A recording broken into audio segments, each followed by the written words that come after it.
All right, the time being 7:02 on May 10th, 2021. All members of the planning board being present, I call this meeting to order. We'll start off with housekeeping, which is for those looking to call in this evening when the public hearing portion of the hearing starts. The number is 978-771-0819. I'll read that one more time when the public portion is about to start, but we'll get that out of the way now. All right. Just one thing, I guess another housekeeping thing, just before we move on to approval of minutes. Just again, we'd like to thank Mr. Fowler and the rest of his zoning bylaw subcommittee members for all their hard work over the last few years. Sorry that the outcome at town meeting wasn't what a lot of us had hoped, but that should not diminish in any way the work that was put in by all the members of that committee, the town staff, and or the consultants that we hired. That doesn't in any way diminish the work they did. So thank you again. Thank you. Well appreciated. All right, moving on to approval of minutes for April 26, 2021. Make a motion to approve. All right, I have a motion made. Do I have a second? Second. Motion made and seconded. Mr. Ryder. Aye. Mr. Fratalia. Aye. Mr. Fowler. Aye. Mr. Delaney. Aye. Chair votes aye as well, 5-0. All right, moving on to Mr. Johnson, agenda do we want to item. have the people that are speaking right now mute their microphones? Yep, I'm sorry. Just as a reminder, if you're not someone who's speaking right now, if you could just mute, then we don't get the background noise. It's appreciated. Thank you. Moving on to agenda item B, committee reports, administrative actions. Does anybody have any committee reports they'd like to make at this time? None for me, Mr. Chair. All set, Mr. Chairman. All right, hearing none. Moving on to town planners report. Ms. McGinty? Hi, Mr. Chairman. So there was no town planners report this week. Very good. Moving on to agenda item B3, 2212 Main Street preliminary subdivision plan. Do we have anyone here for 2212? Mr. Chairman, hi, Dick Tuco here representing the applicant. We're going to withdraw that application for the preliminary subdivision. That was something that we had proposed to ensure continuity if the zoning bylaw passed. So there's no need for that to be before you this evening. So we respectfully request to withdraw. Okay. No problem. So take that one off the. Moving on to agenda item B4, 1660 Main Street preliminary subdivision plan. Do we have anyone here for 1660? Mr. Chairman, Jim Hanley, Civil Design Consultants, and we're going to echo what Mr. Kuko said. That was to free zoning in case the new zoning passed. It didn't, so we will withdraw that application. Okay. You guys checked that, right? Because I thought it was retro to the night of. So if you had filed these tonight, wouldn't you guys have been too late? Well, Yes, Mr. Chairman, that's why they had to have been filed with the town clerk prior to town meeting. Oh, just filed, not discussed Not by open. us. Okay. That's correct. All right. just filed. Yeah. All right. No problem. Okay. That takes care of those. Should we expect either of those back anytime soon? So 1660 Main, just to give the board a heads up, the Soldier On project, we will be filing later this week. Okay. For your June hearing. All right. Very good. Okay? All right. Correct. Appreciate it. Thank you. All right. Then we are moving on to our public hearing portion. So again, I'll give the number for those out there to call in if you wish to comment on any of the public hearings. 978-771-0819. That's the number. All right, moving on to agenda item C, 11 Darby Street, family suite special permit. I have a motion to waive the public reading. So moved. So moved. Moved. Second. I have a motion made and seconded. Mr. Fowler, Aye. Mr. Fratalia, Aye. Mr. Delaney, Aye. Mr. Ryder, and the Aye. chair votes aye as well, 5-0. All right, do we have anyone here for 11 Darby Street? I'm here representing the owners, Paul O'Keefe. All right, Mr. O'Keefe, the floor is yours. They're proposing to build an in-law suite that comes in at 892 square feet. They own the house, but their daughter lives in it with a couple of disabled kids. And they want to sell their house, and they're probably mid-60s, and move in and be able to help their daughter. They're going to be retiring soon. All right. All right, we'll start with Mr. Fowler. Thank you, Mr. Chairman.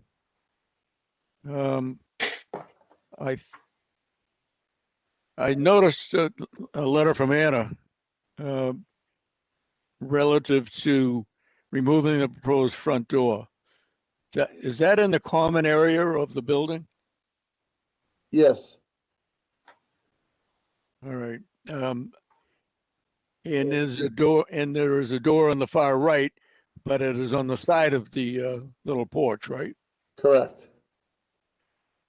I'm not, I could be wrong, but I'm not sure if a common door that's is for both units is considered a front door. That was a question I had. That's an unconditioned space that's being walked into.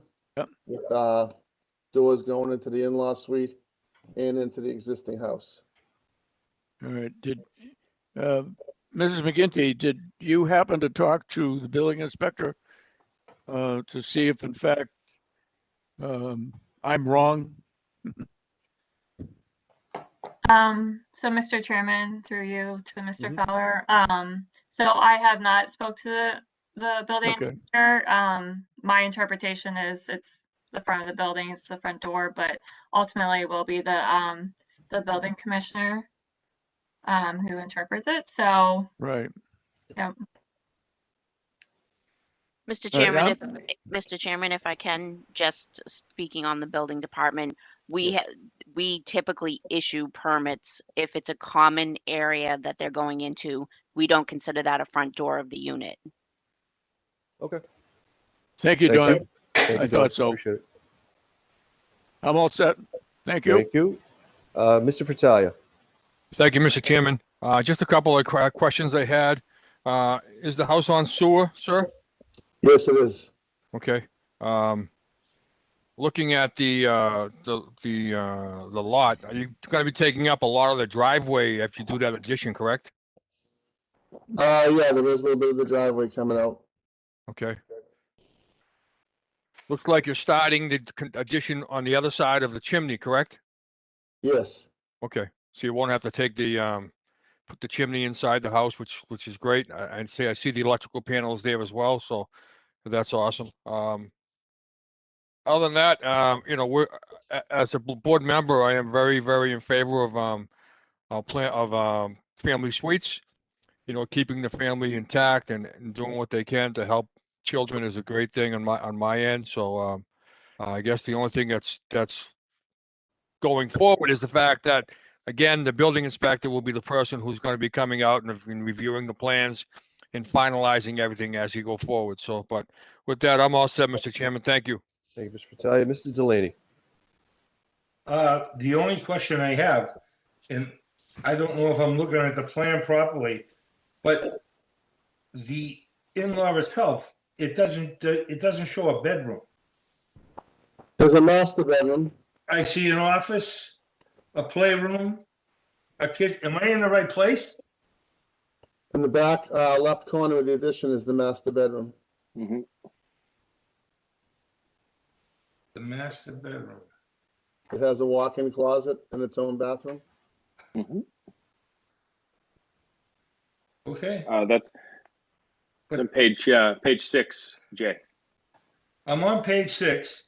I see the bathroom area, but I see office, playroom, kitchen, and living in the bathroom. There's nothing labeled playroom. There's den. That's the other side, Jay. That's the existing house, Jay.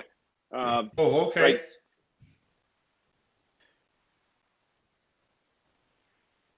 All right, I'm all set then. All right. Yes, you answered Thank you, my Mr. question. Delaney. Mr. Ryder. I'm all set. Good thing going last. Everyone else answered the questions. I just had the same questions, Mr. Fowler, the door, but Don answered that Thank you and good luck. Thank you. All right, the chair is all set as well. What is the pleasure of the board? Motion to close the hearing. You may ask motion for, made. Mr. Chairman, you may. Oh, wanna I'm just sorry, ask you're for right. Public input. comment. I Oh, apologize. gee.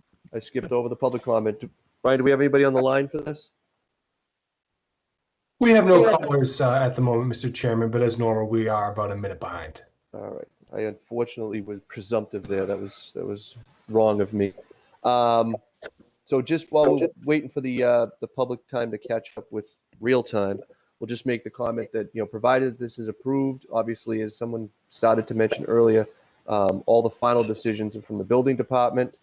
This is just us telling you you can do it, or you may do it. They're going to tell you whether you can do it or not. So Exactly. but I think we've stalled long enough. So with that, I will now entertain the motion for closing the public hearing. So moved. And Second. motion made and seconded. Mr. Fratalia, Aye. Mr. Fowler, Aye. Mr. Delaney, Aye. Mr. Ryder, Aye. and the chair votes aye as well, 5-0.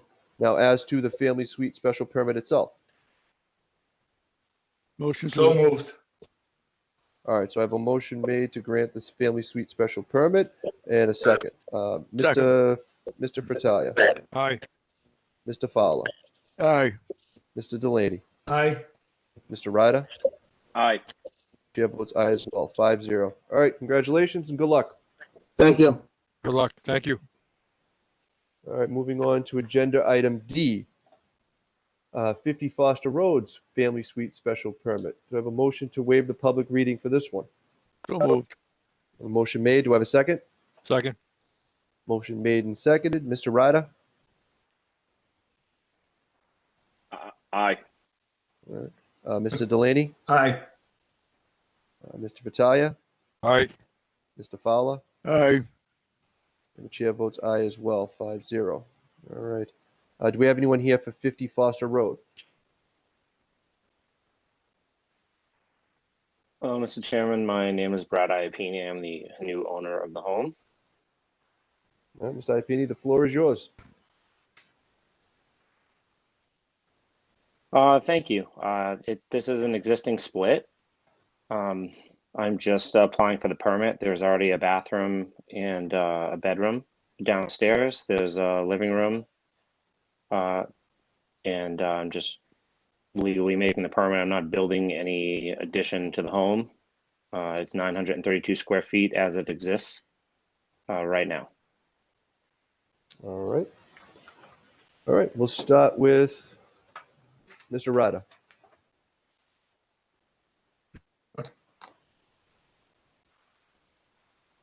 Mr. Ryder, I think you're on mute. Yes, you're correct. Yeah. All right. Thank you, Mr. Chair. I'm all set. The only thing I would say is I appreciate you coming before us for the permit, but it will be ultimately the requirements of the building inspector. Anything that will need to be brought up to current code from when this was done originally. Okay. All set. Thank you, Mr. Chair. Thank you. Mr. Delaney. Well, now that I know that there's kind of like no addition going on, that's how they're putting it in an existing space. I'm okay with it. I guess I'm all set, Mr. Chairman. All right. Mr. Fratalia. Thank you, Mr. Chairman. One of the questions we always ask, and I'm not sure if it's on this form, is are you attached to sewer? I was informed that needed to be done just recently, so I started reaching out for quotes to attach that over there. The Title V was done just before I bought the home, which is very unfortunate. So Yeah. Yeah. I will be doing that. Yes. Okay. And how many square footage? How much square footage is included in this thing? In this space? The town measurement previously was 932 square feet. 932. Okay. So was it going to be a one-bedroom family suite down there, or? Yes, sir. Okay. All right. I've been to the house and just didn't know if you were going to add on to it, to the right or to the left, but obviously it's in the basement. So, but yes, sir. okay. All right. With that, I'm all set, Mr. Chairman. All right. Thank you. Mr. Fowler. I am all set also. Thank you. All right, the chair is all set as well. We'll open it up to the public. Brian, do we have any comments? Or any callers, I mean? We have no callers, Mr. Chairman. All right. We'll give it a few seconds just for everybody to catch up.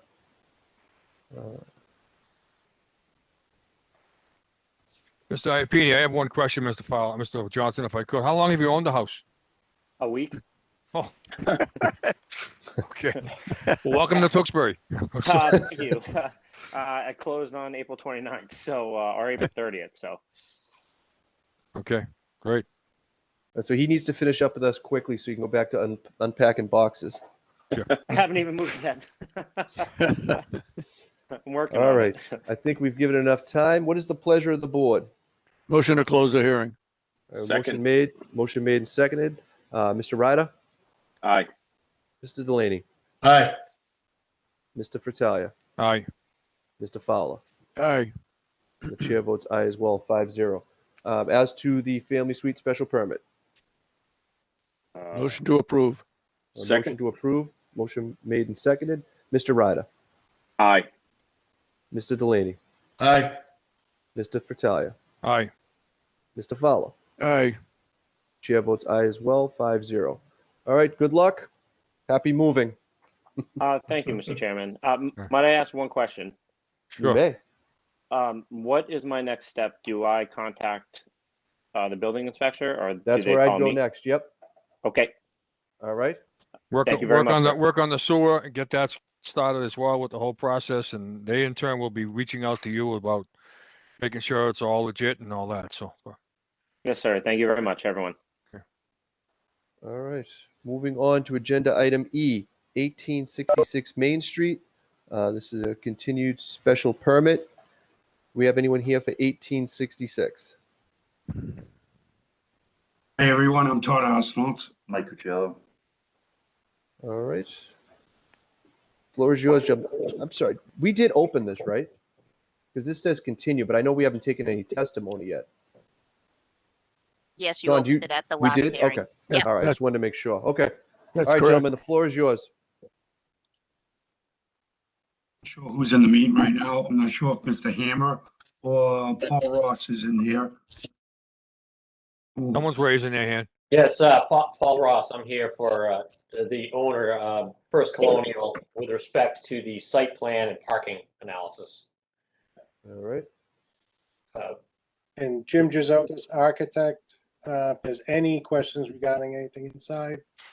And Matt Hammer just texted me, so that he's coming.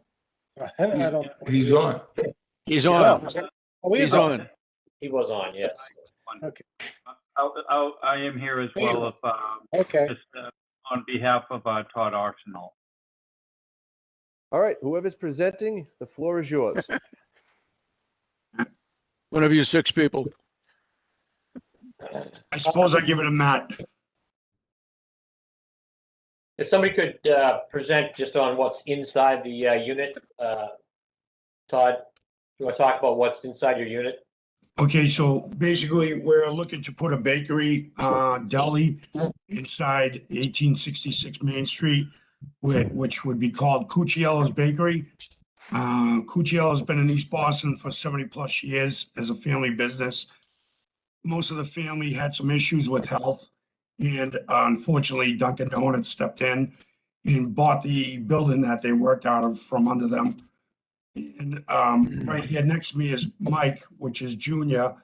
We thought ourselves that maybe we could do something with our family and continue the great name he had with Cucciello's in East Boston. And having a business in Tewksbury, I became to love the town. We do a lot with their special events. And I was just hoping something like this would work out with us.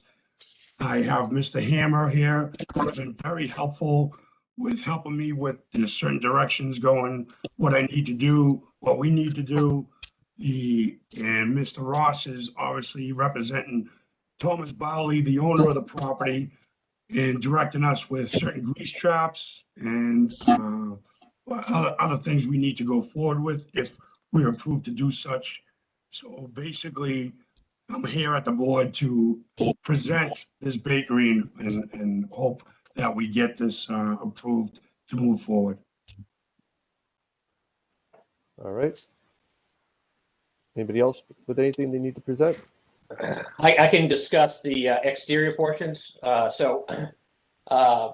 First Colonial is the owner of the property, Tom Bowley. And what we've done is prepared a plan for you for the parking site plan.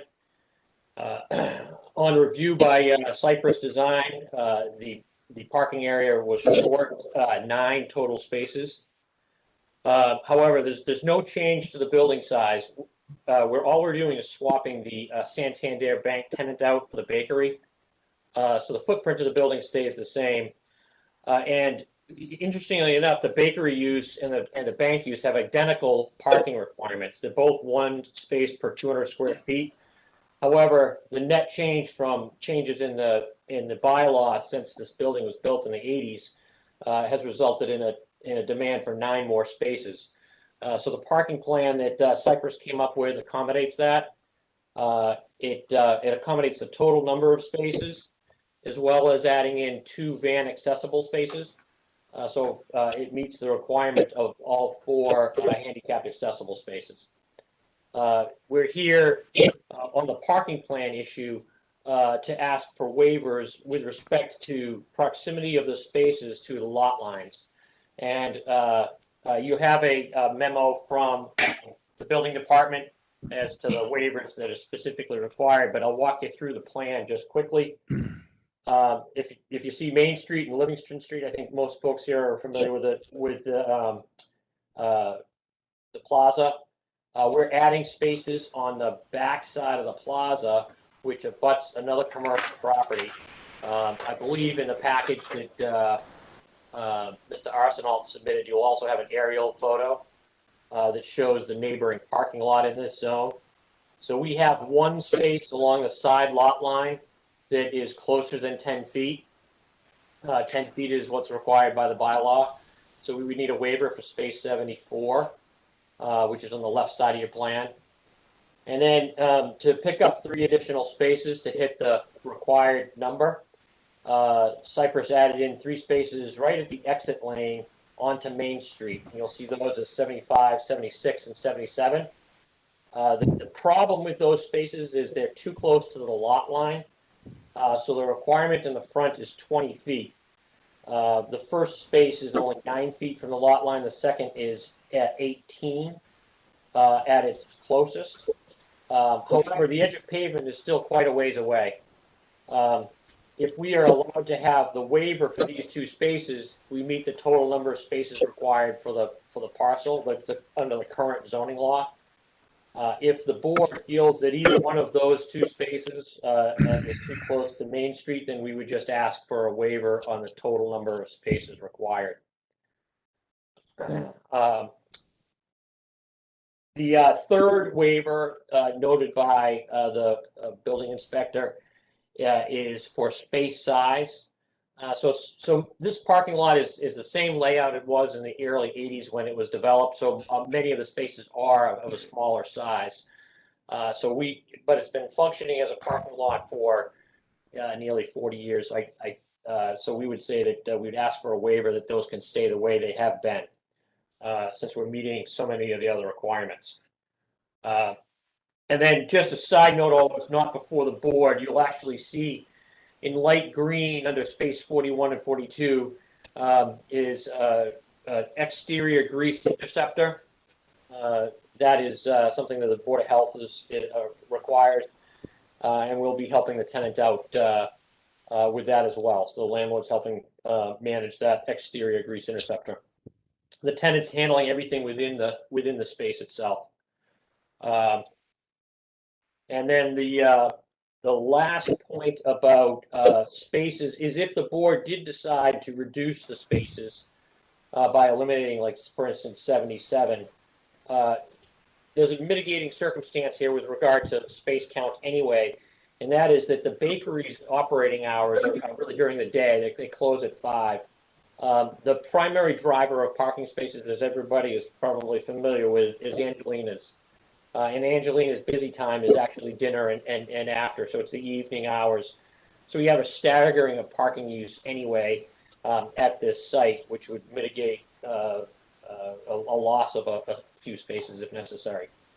Other than that, I have nothing more to add. If there's questions, I'd be glad to answer some of those.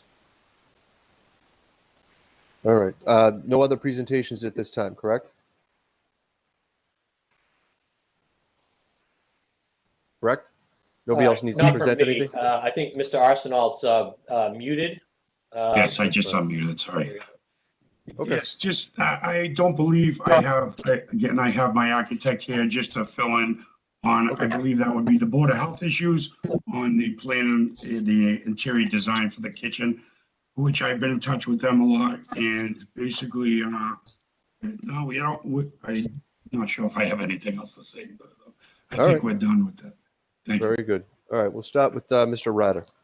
Mr. Chairman, before we continue, could the applicant put share the screen with his design so the public can see what is proposed as far as the parking and so forth?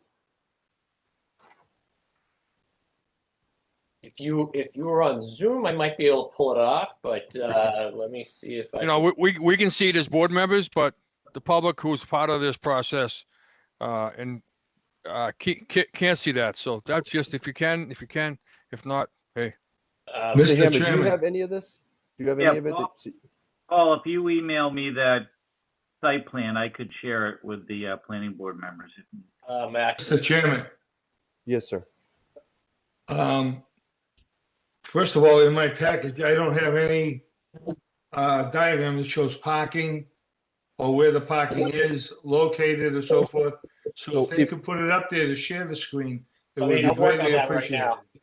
All right. It may have gotten left out of your package, but if it didn't, it's the last couple of pages that we received. It's actually behind the bigger package. There's 2 sheets plus the folded over one. So I'm not sure if it might be in there and may have gotten attached with your next hearing or something, but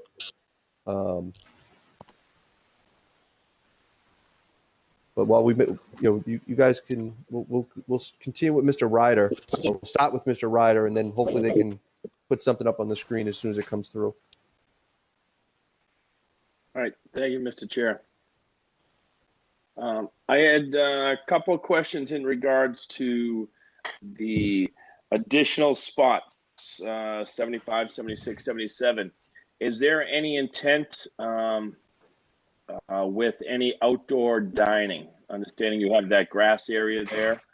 And how do you intend on getting those pedestrians from parking in those 3 spots over to the front of the building? I'll let Mr. Arsenal talk about exterior dining, but there's actually a door that is located right in that nook, right by 75. There's actually a door that goes into the interior of the building, directly into the tenant space. I would imagine that those spaces there would actually be employee spaces, not customer spaces, because the main entry door to the deli is out on the other side. Right. Right. That's what I was concerned with. I did notice that back door, but that's directly into the kitchen area. So I just wanted to determine that if that is the case, those be marked as employee parking, because there's no access for any pedestrians to enter through the front. They'd have to walk across that grass section. Yes, we can add signage there. Okay. My other question, if those are actually going to be employee parking, could you potentially double park those 2 cars and eliminate 77? Double the length of and bringing that other spot in. I'm just looking at, that's kind of close to the exit. Yes, understood. It's an option. So I would have to actually ask the engineer about that. It may be a little difficult to tandem park right there. if we had to add a different space, I would actually ask probably to look at space 74 and see if we could squeeze another one in right there. But we were trying to avoid cramping down on the travel lane. And believe it or not, I actually have this up. But I just need to try to share. Okay. No, and that's part of the reason I asked if there will be any outdoor dining, because that would ultimately impact Here you go, Joe. those locations. So pardon me if I'm a little clunky here with WebEx versus Zoom, but I think you can see the plan now. And We did, but now instead we have a beach scene. Oh, beach scene. Well, that's where I'd rather be. There you go. There you go. Yes. There you go. Sorry. Perfect. There you go. Perfect. Well, almost. Okay. Just scroll down a little bit further. There you go. So the first space we're talking is 74, and that's just a little too close to the side lot line. But I think the three that the board are most concerned about would be these three down here. And can you see my cursor? Yes. Yes. Okay. So right here, there's an entry door directly into Unit 1 for the bakery. This right here is the drive-through that the bakery will utilize. And then this would be the pass lane past the drive-through. This box right here is that overhang that goes over the drive-through. There are there's no teller machines here anymore in this island that was originally set up for. So in terms of these three spaces, you can see here that the edge of pavement is marked at 23 feet from space 77. But the bylaw actually dictates off of the property line, and that's called out here at 9 feet. So the minimum per the bylaw is 20. So 76 is very close to meeting that 20. And it's quite a bit further from the edge of pavement. So if we were to take this space, we might be able to put it over here. We just need to make sure we can get by. And I need to check on that. I don't know, my personal opinion, I'd rather see the three up there and those maintained as employee parking. I think giving somebody's going to be coming in there and eliminate any confusion with that drive up window or anything of that nature. Other than that, I just had a question on the sign, and it looks you're using the existing sign and just changing the skins on that sign package, correct? Correct. Oh, the front sign where the entrance is, I was hoping, it was kind of small over the entryway. I was hoping to add a little, 2 more feet to it, if it was possible. Okay. And then I do see that exterior grease trap. Other than that, I'm all set for right now. Thank you, Mr. Chair. All right. Thank you, Mr. Ryder. We'll move on to Mr. Fowler. Thank you, Mr. Chairman. I'm pretty well all set. I figured out the parking via what was on the ground and by the 200 square feet for one. And I came out to about 16. Is that what you came up with, sir? Somewhere around there? You came up with 16 for which area? 200 square feet for your building. So if you the whole calculation is actually on Cypress's plan. They did the calc and they laid it right out here for you. Yep. So all uses within the building, 4 of the 5 uses within the building are based on one space for 200 feet of gross floor area. However, Angelina's as a sit-down restaurant is slightly different. So that calculation is here as well, and that is 1 parking space for every 2.5 seats. So I guess that's like a couple and their kid. So that's the breakdown of each unit is actually on here too. Angelina is requiring the most at 37.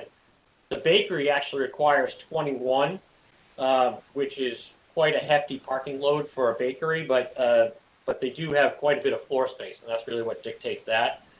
Whereas the other units all have very small amounts. 7, 7, and 5. So I hope that answered the question. Well, the only, I didn't think you required 21, but if you say it does. And where did you get, let me ask this, Dawn, did they change the numbers for one parking space for every 2.5? I thought it was 3 patrons. I'm not sure, Mr. Fowler. Yeah, I'm pretty sure it was always 3, but if it's changed to 2.5, it's unbeknownst to me. Because that's how I came up with 16. About 21, a little over 2,600 square feet, and divide that by 200, and anyways, I came up with 16 parking spaces for the inner workings of the restaurant, of the bakery. Now I understand your question. I'm sorry. And that includes 5 for, doesn't include 5 for employees, because that's what you said you had. Excuse me. So the Angelina's restaurant is classified as a restaurant, and it's, well, from my understanding, from Cyprus, it was 1 space for every 2.5 patrons, or 1 space every 3. We could verify that. But with respect to Cucciello's Bakery, that's been classified as a restaurant, fast food, drive-in, Right. and that has a different parking requirement than a sit-down restaurant. That is 1 space for every 200. It happens to be identical to a drive-through bank. Yeah, right. So that's how we came up with 21 spaces. I suppose if you looked at it the way you're talking about, you'd come up with almost the same number. I did 16 for the patrons and 5 for the employees. Yep. So, Mr. Chairman, may I Yes. Yes, Mr. comment? Gitzi. So I reviewed the parking calculations for each of these use types, and they do meet the requirements for what was listed here for each different type, what we were discussing. Mm-hmm. So they do meet Appendix C requirements. Okay. All right. Very good. Thank you. I'm all set. All right. Thank you, Mr. Fowler. Mr. Delaney. As long as I guess the parking requirement is met, I'm kind of like really in favor of this project going in and welcoming these people to Tewksbury. The thing that confuses me is the hours of operation. I know it was listed, but did I get it right as 10 a.m. to 5 p.m.? Is that your hours of operation? Hi, Mike Cucciello. Thanks, guys, for having us. We listed the hours as 9 to 5. The bakers will be baking at 3 in the morning. If somebody came in at 4 or 5 in the morning and wanted to purchase a Danish or a cookie, I'm gonna say yes. But the actual, I'm sorry.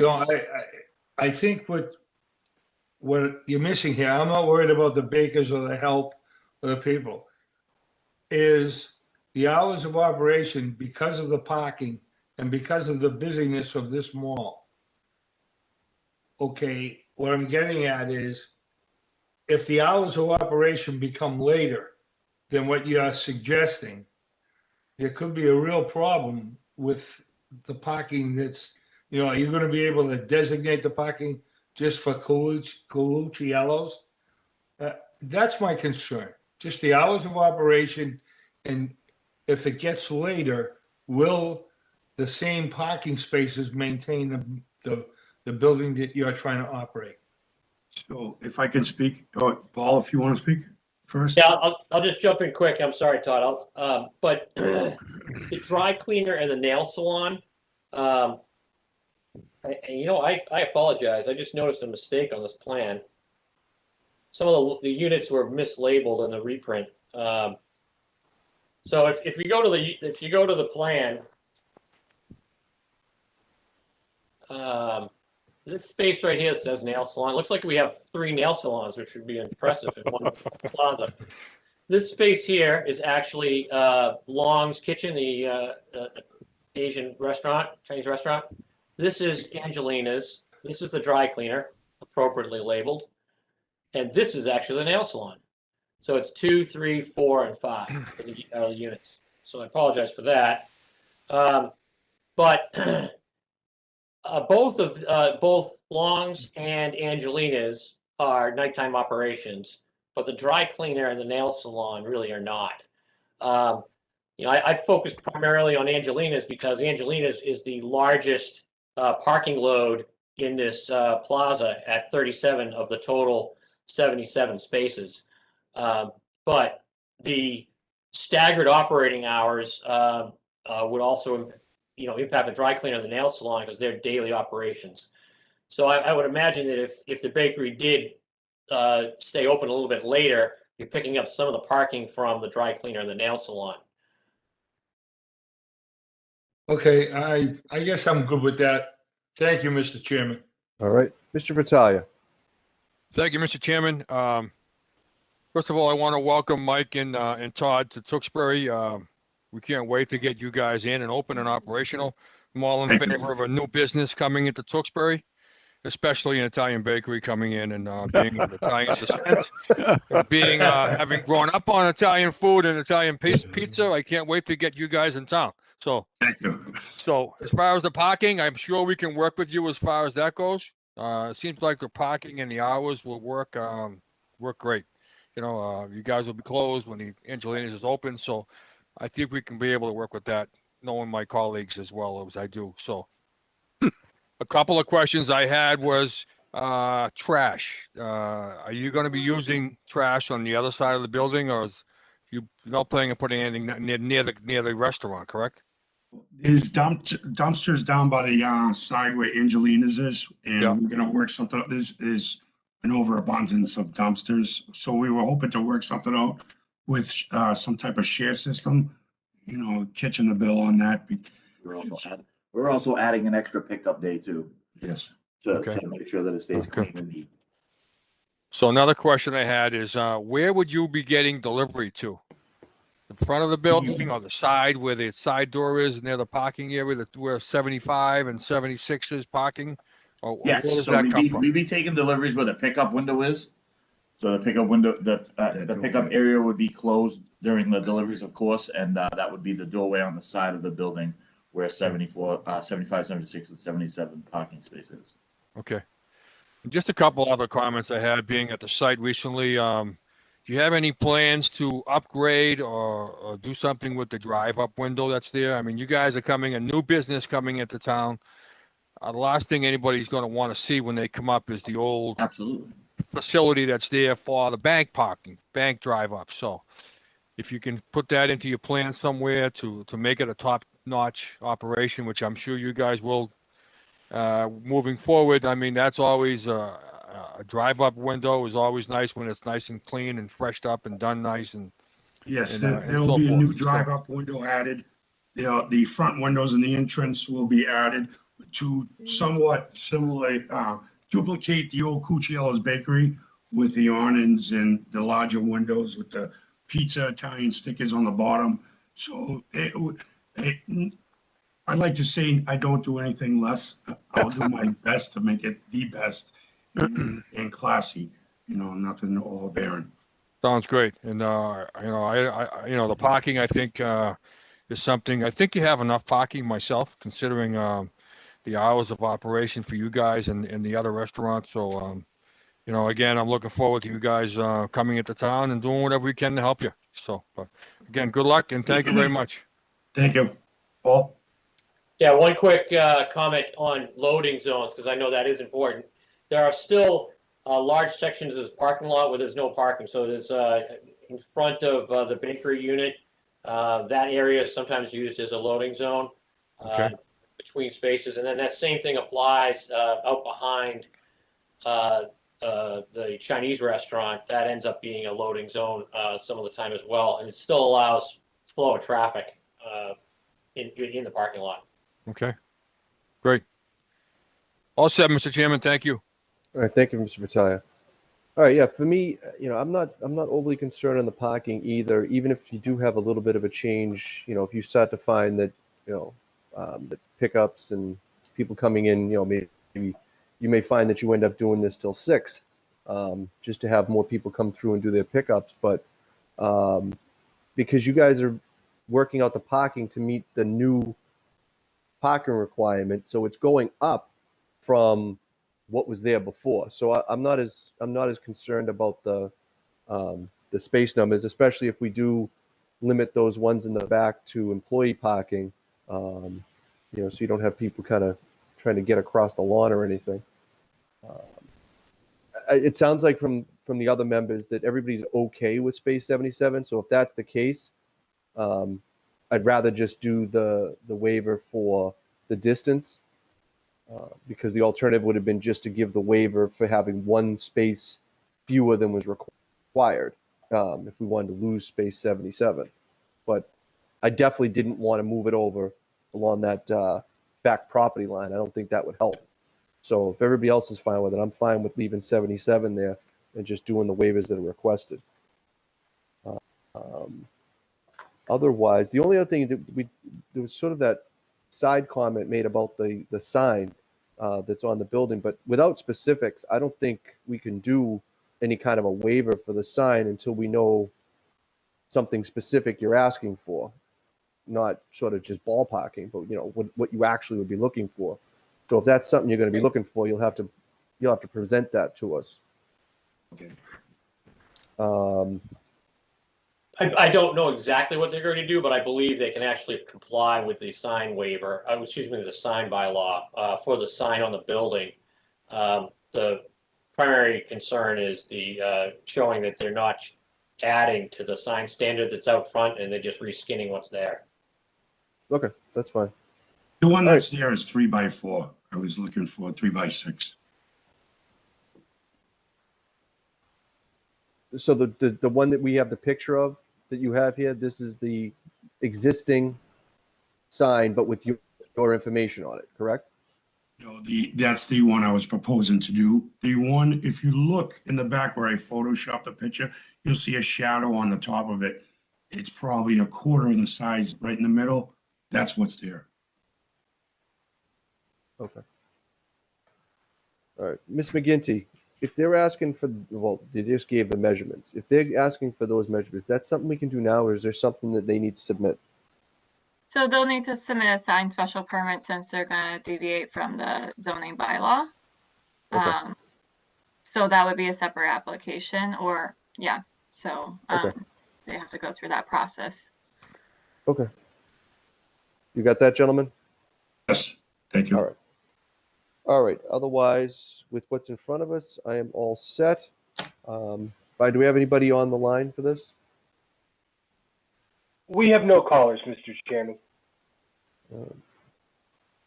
Give it the 30 seconds or so to let folks catch up. So just, again, because we'll have to have this stuff written up for the next hearing anyways, but so the members, they're fine with the waivers that are requested at this point? Yes. Yes. Yeah, I'm all set, Mr. Chairman. All right, Yes, so also also, Mr. Chair. informationally, so that it can be written up, we want to have those 3 spaces. They are numbers 75, 76, and 77, that those will be designated as employee parking spots only as a condition. Did we have any other conditions? I didn't hear any from any of the other members, but I just want to make sure.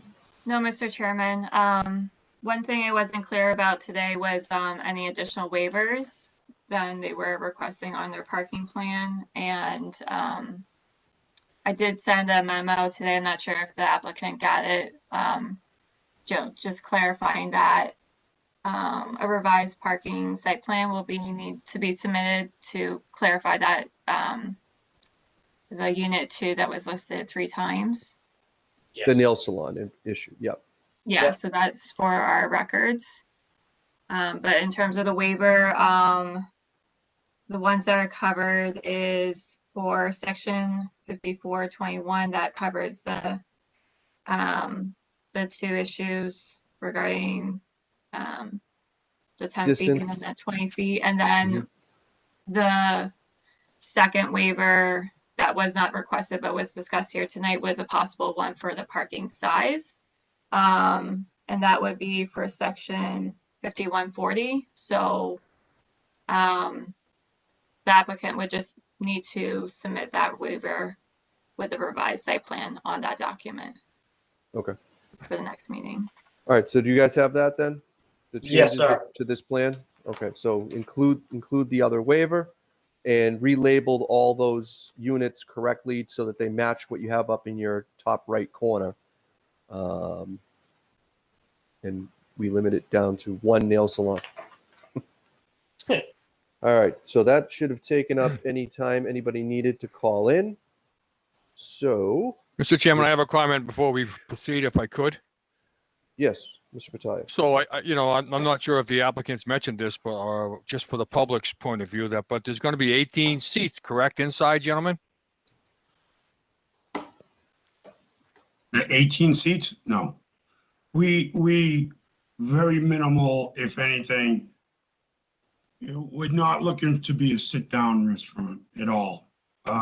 We pretty much, maybe if there's some elderly that comes in, they need to take a break and sit down for a minute, have a cannoli, a slice of pizza or coffee, maybe that's one thing, but otherwise, we're not looking for indoor dining.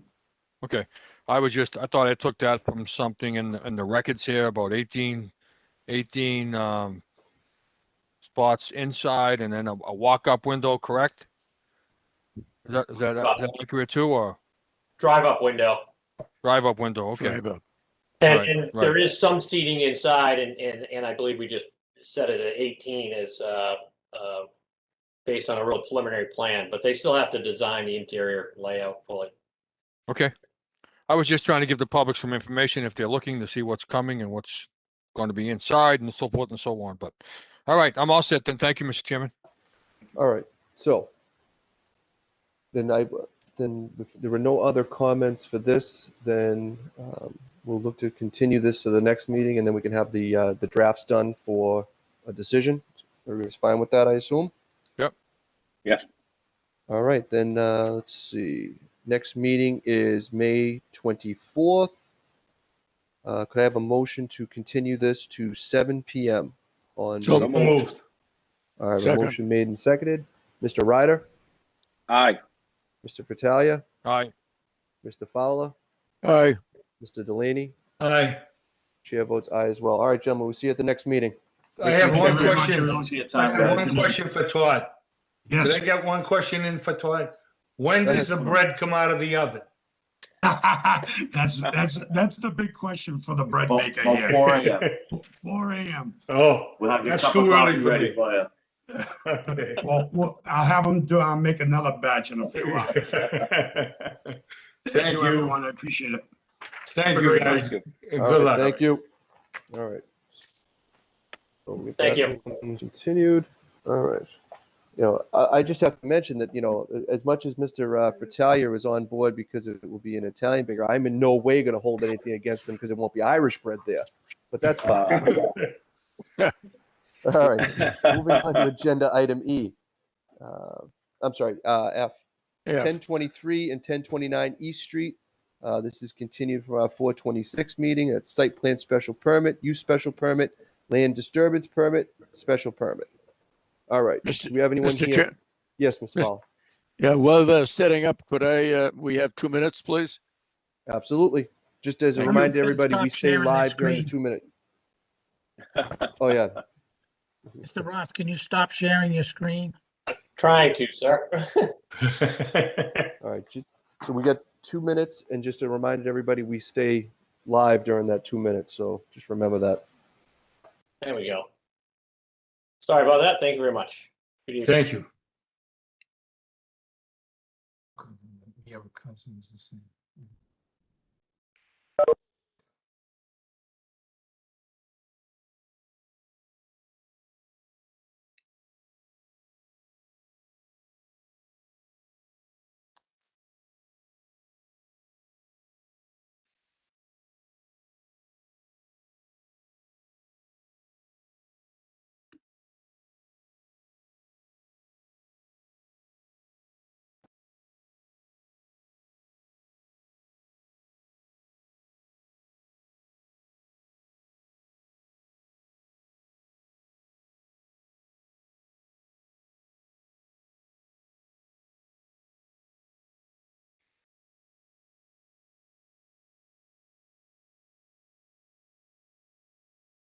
The silence is killing me.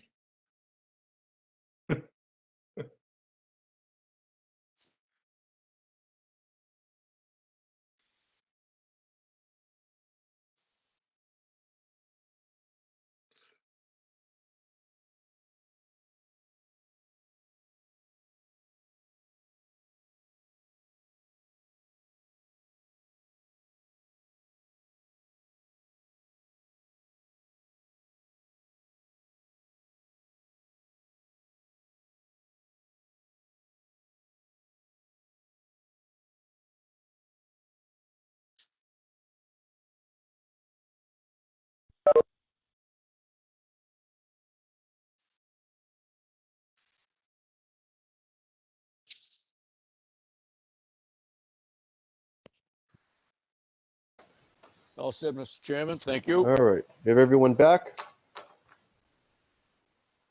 We're here. Looks good. All right. All right, we're picking up with 1023, 1029 East Street. Do we have anyone here for 1023 and 1029? Yes. Hi, Mr. Chairman. Mira Cousins with Civil Design Consultants. All right. David Plunkett for the applicant also, and Mr. Cuco and Mr. Hanley are also here along with Mira Cousins. Well, we have quite the panels for everybody's hearings this evening. All right, the floor is yours. I'm gonna share my screen. All right.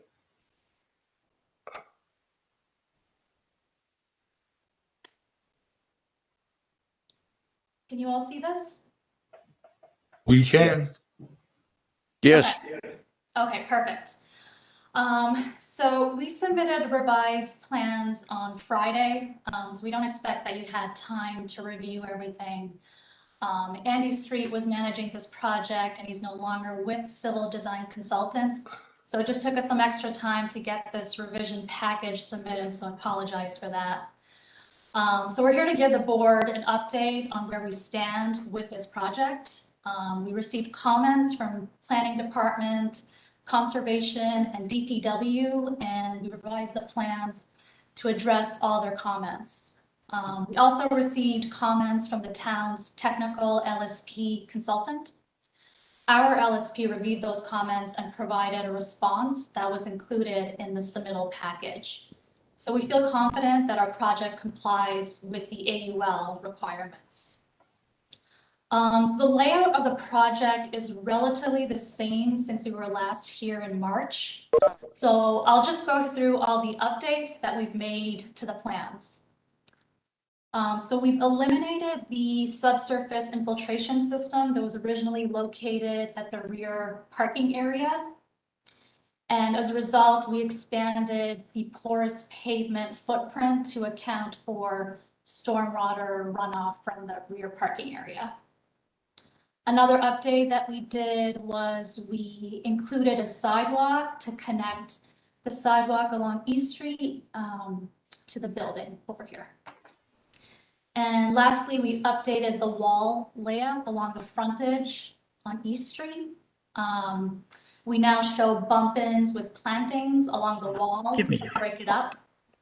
And I believe Mr. Cuco has a video that illustrates the wall and fence layout. So I'm going to stop sharing and he can present that. All right, thank you. Mr. Cuco, Mr. Chairman, can you hear me, Mr. Chairman? I can. Okay, well, I'd like to share this wonderful video that I have with you, but I got this circle that's spinning and spinning and spinning. So I'm going to have to run to my other computer if you can indulge me. Absolutely, Mr. Cuco. Thank you.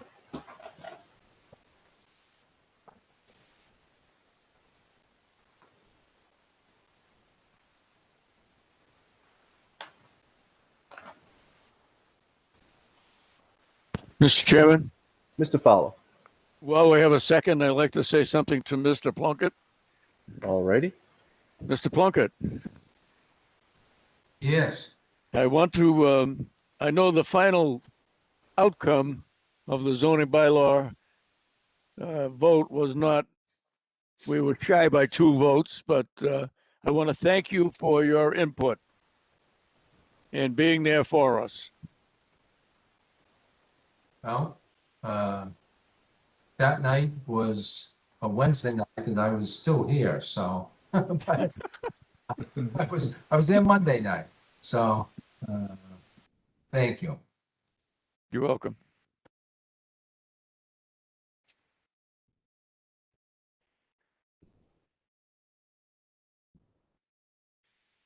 Is there anything else you guys want to discuss while we wait on Mr. Cuco just with his computer? I'm here. No, I know, I hear you. I'm in my other computer, so, All right. all right, let's see if I can do this. That's the one with the close camera.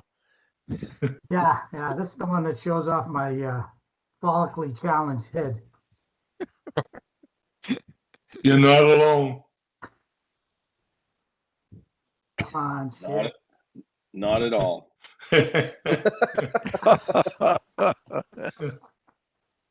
Gee.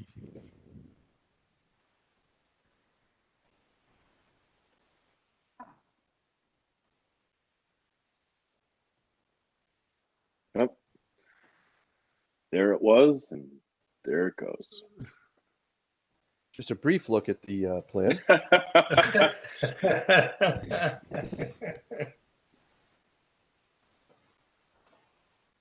Oh, come on.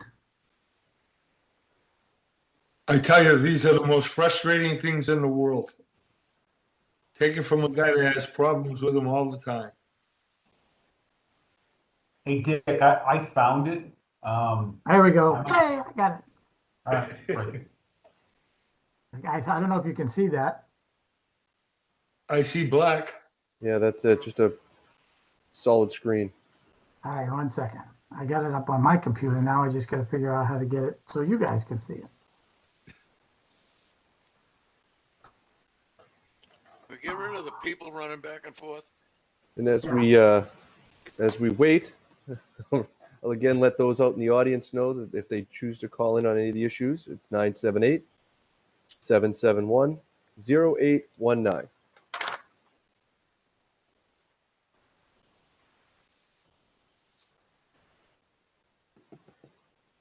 Jim, you may be coming to the rescue again.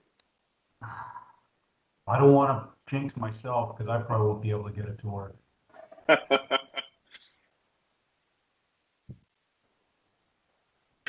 Well, it's because you asked us to do this, it's very critical that we try to get this thing to work here.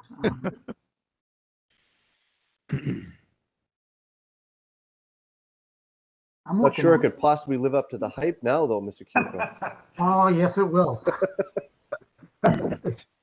If I could just get back into WebEx here, I don't know what's going on.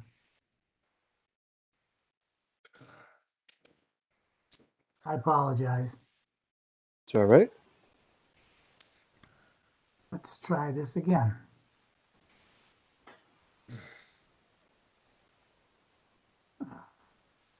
Come on.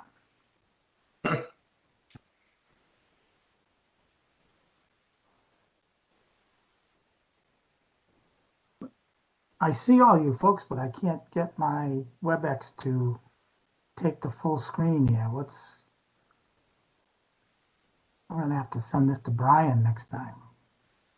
Mr. Cuco, I was thinking the same thing. I mean, if you recall one of our previous meetings with the firehouse, I had sent Mr. Brian all my all of my photo clips of firehouses and let them present it. So I wonder if applicants like yourself should maybe follow that lead, send it to him a day before. Maybe Brian can put them on the screen if that's the case when the permit comes up, just to alleviate some of these problems that you're having. But just an opinion. Yeah, it's I don't know why it's just not letting me share the screen. I have it on my screen, but Do we want to give Mr. Hanley a chance if he thinks he might be able to get it to come up? yeah, we can try. The trouble is, it's an animated video, and it's quite large, but try to go out and come back in again. I don't know if Mira has anything else, or David has anything else. I think I have it here, Dick. I have it on my screen, so give it a whirl.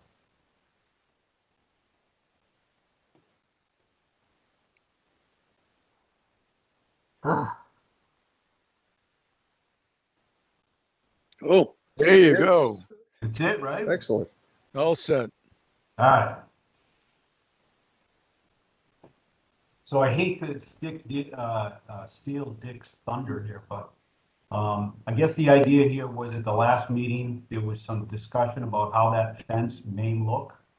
And so Jack Sullivan's office, who's designing the architectural piece for the building, put together this video to kind of give you a sense for what this would look like as far as, you know, just kind of scale and magnitude of the of what this thing looks like. Yes, that's what the intent was. But basically, we broke up the features of the wall, put some landscape features in there, and some shrubbery in those inlets. First, we had thought about the pilasters, but that was too hard, and so not hard in the sense of difficult, but the surface was not congruent with what we were trying to accomplish. So what we did was every 6 sections of fence, we jogged the fence back, put in evergreens, and then added additional evergreens to the 2 entranceways. That went by kind of quick. I don't know if you want to see it again, but I think what we did was we took everything we could to try to soften up what that looked like, so it doesn't just look like Walpole. All right. Go one more time, man. Yeah, let's do that one more time.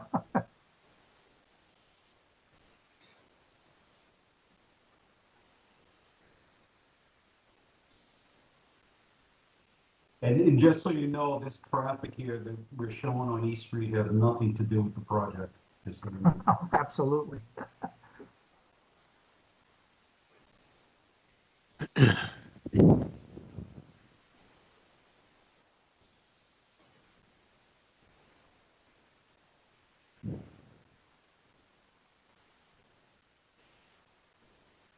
So we hope we were able to capture what you had intended as for softening the look of that fence. That's what our mission was. We try to accomplish that. All right. Well, thank you. I'm glad we were able to get the video on. Do you guys have anything else? Yes, Mr. Chairman. We're hoping to have all the technical comments addressed by the next meeting, and hopefully should be in a good position to close the hearing. Just wanted to add that. All right. All right. So then with that, I'll open it up to the board. We'll start with Mr. Fratalia. Thank you, Mr. Chairman. I do have to tell you, Mr. Cuco, having seen that video, that I was hoping to see a rendering of it in our packet, which I didn't see, but so you came across with the video. But I'm not a big fan of it. I think if you put more trees there, a lot more trees, it would soften the fence to a degree. I worry about driving down East Street, and not just for myself, but the residents of town, and seeing that long fence at the property. So how many feet would that fence be? I think there's like 500 feet of frontage. So it's broken up with 3 entrances though. You know, I think when the project is completed, the fence actually serves more of a purpose than any kind of shrubbery would have. The idea is that, you know, we have pickup trucks parked in there that have ladders on them all the time. My client likes to have a nice clean look. He doesn't want to have that exposed. He likes to have his building look nice. He's got very limited space over on Main Street, and you notice on Main Street, he has a similar fence up in some of the areas where He has a chain link fence. He has some artificial shrubbery woven in between it, you know, in order to shield it so that it doesn't look like, you know, an industrial area. You have to remember now, this is probably going to be the nicest looking thing on that area, even with the fence. You know, immediately next to us is a industrial garage. Then next to that is a divot mass with trucks parked all over the place. Then there's a bus terminal with buses everywhere, and then Market Basket Warehouse. Mr. By Kuko, hold on one far- second. Hold on one second. I don't know if it's somebody else, but somebody's background noise. Just trying those who aren't, or board members. If you just mute, thank you. Go ahead, Mr. Kuko. Sorry. Yeah, okay. So this is going to be a lot more attractive than most of the stuff that's along that strip. Like I said, everything else, when you start with Market Basket and you work all the way up, you go past us to where there's an auto parts place and a bunch of you know, commercial properties with no shielding and not a lot of buffing. So you know, I know what you're saying about the wall and the fence, but it's definitely going to be a lot more attractive than anything else that's along that section of East Street. You know, I understand, Mr. Kuko, the fence issue as far as security for the applicant, and I'm all for that. I guess I will say it again, is the fact that that it's going to be all fence and not many trees. I would rather see more trees, minimal fence in the background to secure the facility like he wants it, and so residents aren't driving down East Street 500 feet of fencing, and that may look attractive now to some people, but not to others. You know, I mean, that's my concern. I mean, the wall looks nice, but I don't think that wall is necessary. I think a fence and a lot of, you know, 7 feet or 8 foot arborvitaes that block the fence to a degree and show some of it maybe, or whatever. But just not a fan. I think it's just too much. But Well, just well, just my opinion. So. yeah, I can appreciate that, but what we found out from our experience, because you know we're adjacent to Route 38, which gets sanded and salted, the main reason for putting the wall in there was because we could have easily asked you folks for a waiver to go from a 6-foot fence to an 8-foot fence, which you have the ability to do. But our experience has been that the sand and the salt, and it's very messy, and that's why we had the sidewalk with the 2-foot wall, which is a lot more expensive than adding 2 feet to the fence. Gives us a protection from the sand and the salt. The same thing with the arborvitaes or anything that you put along that road. I mean, I'm sure Mr. Ryder has experience with this. If you're plowing, that sand and salt is just going to do a number on those trees. So as it is, we've got them up. I mean, we could add some more in if you wanted us to, you know, have a few more jogs in the fence with a couple of more, you know, evergreens in there. But in order to have everything look nice for a long time, we get the sidewalk, we get the wall. It's easy to go by with a leaf blower. But when the trees all start to die, now you got to come in there every 2 or 3 years.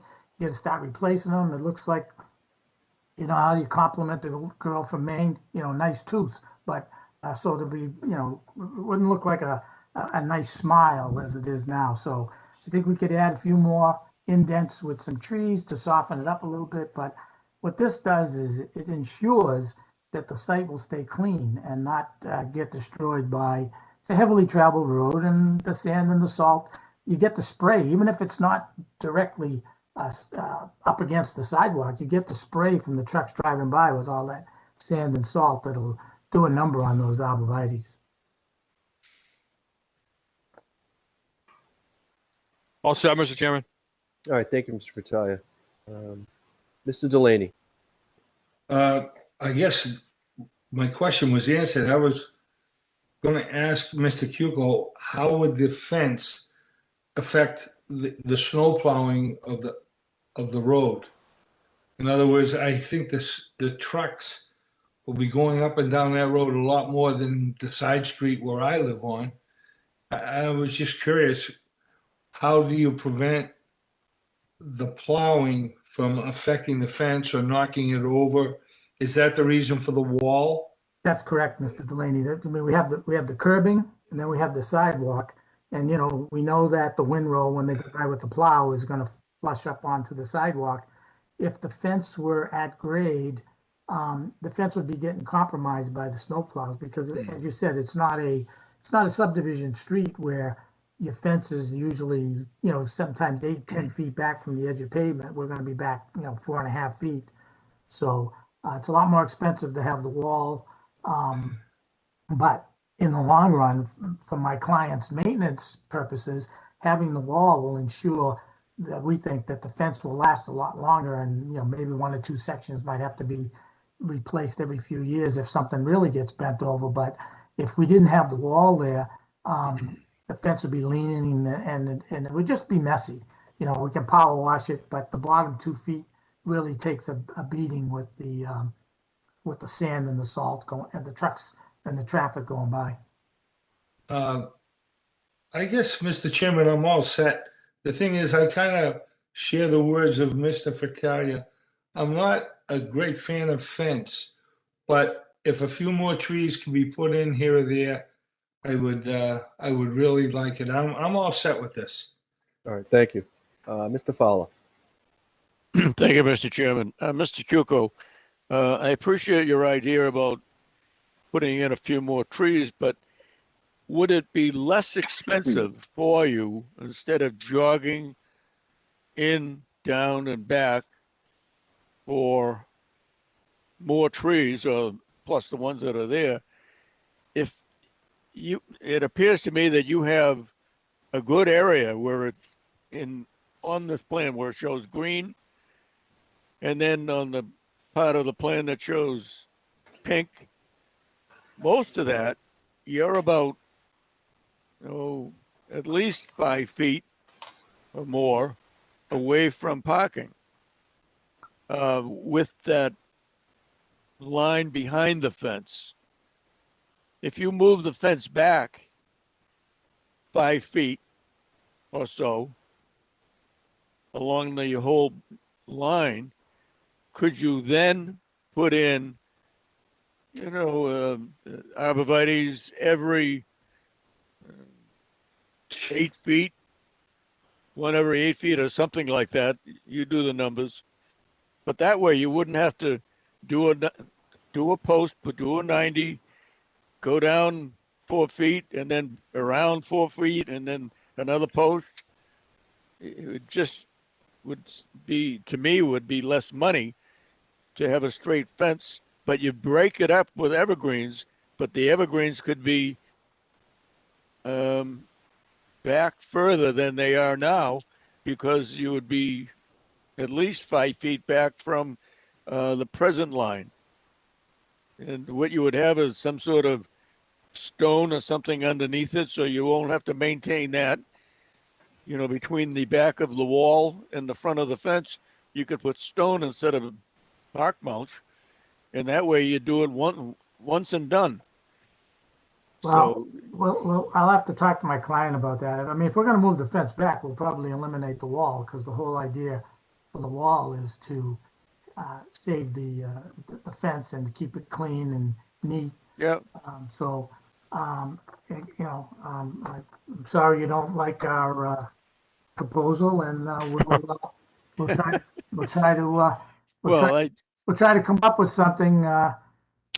I suppose we could just leave it all wide open and put a little bit of shrubbery here and there, and then it would look like everybody else on East Street. But he wants it for security too. We could put chain link, but he wants it to look nice. That fence is not cheap and that wall is not cheap. So it's not. I don't want you to get the idea that it's a money issue, because they're already spending more money than we advised them to relative to putting the fence and the wall up. So I guess what we'll do is we really would love to close this thing out at the next meeting. So we might have to bring you 2 alternatives, and after I talk to my client and find out what he wants to do. Mr. Chairman, if I may, just shed a little more light on this. Mr. Rocher is in the office with me here tonight, and the fence does have a component that is more than just trying to look pretty. He has it for a purpose. has it for a purpose relative to the operation of the business and the trucks, everything else there. And again, I think we can't lose sight of the fact that this is a heavy industrial site. And it certainly doesn't look anything like a heavy industrial site. And, you know, I think look at something in terms of maybe more, you know, trees and, you know, a little bit more, you know, a few more pumpkins. But, you know, Mr. Rocher is going to the extent that he's going with this fence because the fence is important to him for his operation. And, you know, I say, you know, look at that site now, how it's been for all these years. And as Mr. Cuco said, look at the, you know, all the heavy industrial sites going down that, that strip.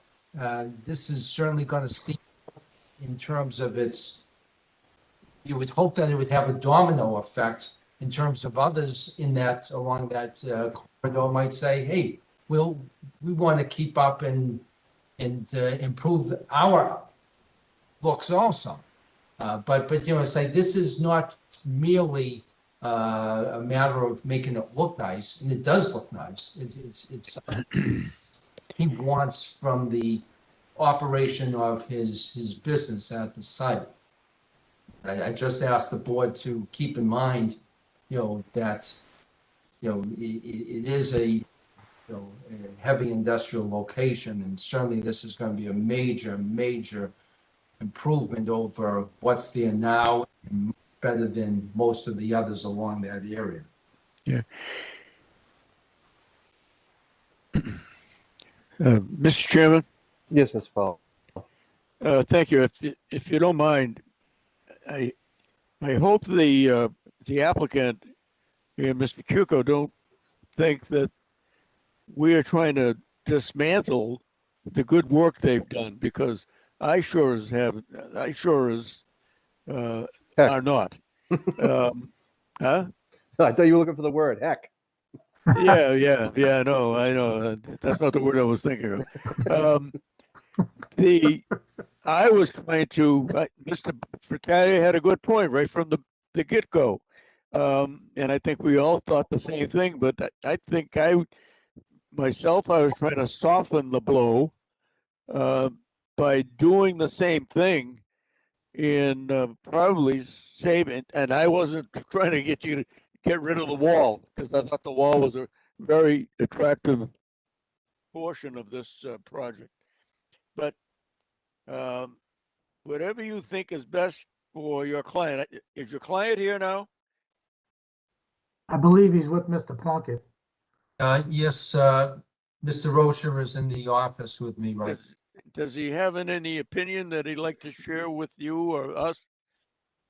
Well, what I relayed to you was as a result of Mark, you know, conveying to me, you know, his intent that, you know, he thought that what was presented by Mr. Cuco was, you know, a very handsome rendition of what should be or could be put there, as opposed to a chain link fence. Yeah. It's going to be a very expensive fence.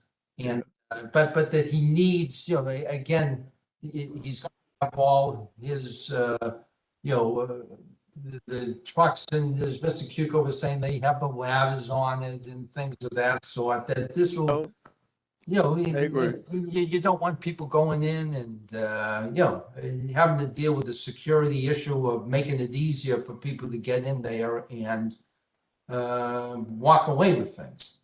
And this is certainly something that would be, you know, truthfully, I mean, relative to a, you know, I think along that East Street area, you have some, on the residential build outs, you have some very nice barriers along the streetway. And this is on a heavy industrial site. And I think this equals or rivals anything you have on any of the residential developments along the East Street corridor. So it's just a matter of we were hoping that, you know, we can tweak it a little bit, but I hope that everyone understands, you know, the nature of the site, the need of the business operation, And, this is not cheap, what's being proposed here. This is gonna be an expensive, proposal to make this, I think, look as nice as you could hope for a development along a heavy industrial area. Well, thank you, Mr. Plunkett. Mr. Chairman, I'm all set. Thank you, Mr. Fowler. Mr. Ryder. Thank you, Mr. Chair. I have to agree with some of my board members about certain things.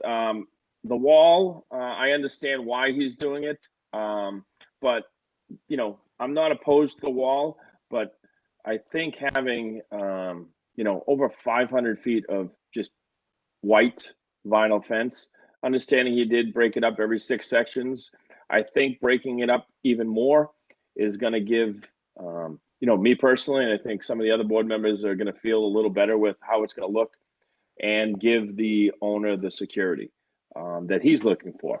I think a tan color or even gray, because it's going to be gray within a matter of 3 or 4 months just from the traffic on that street. And if you're going to be continuously trying to keep that thing clean.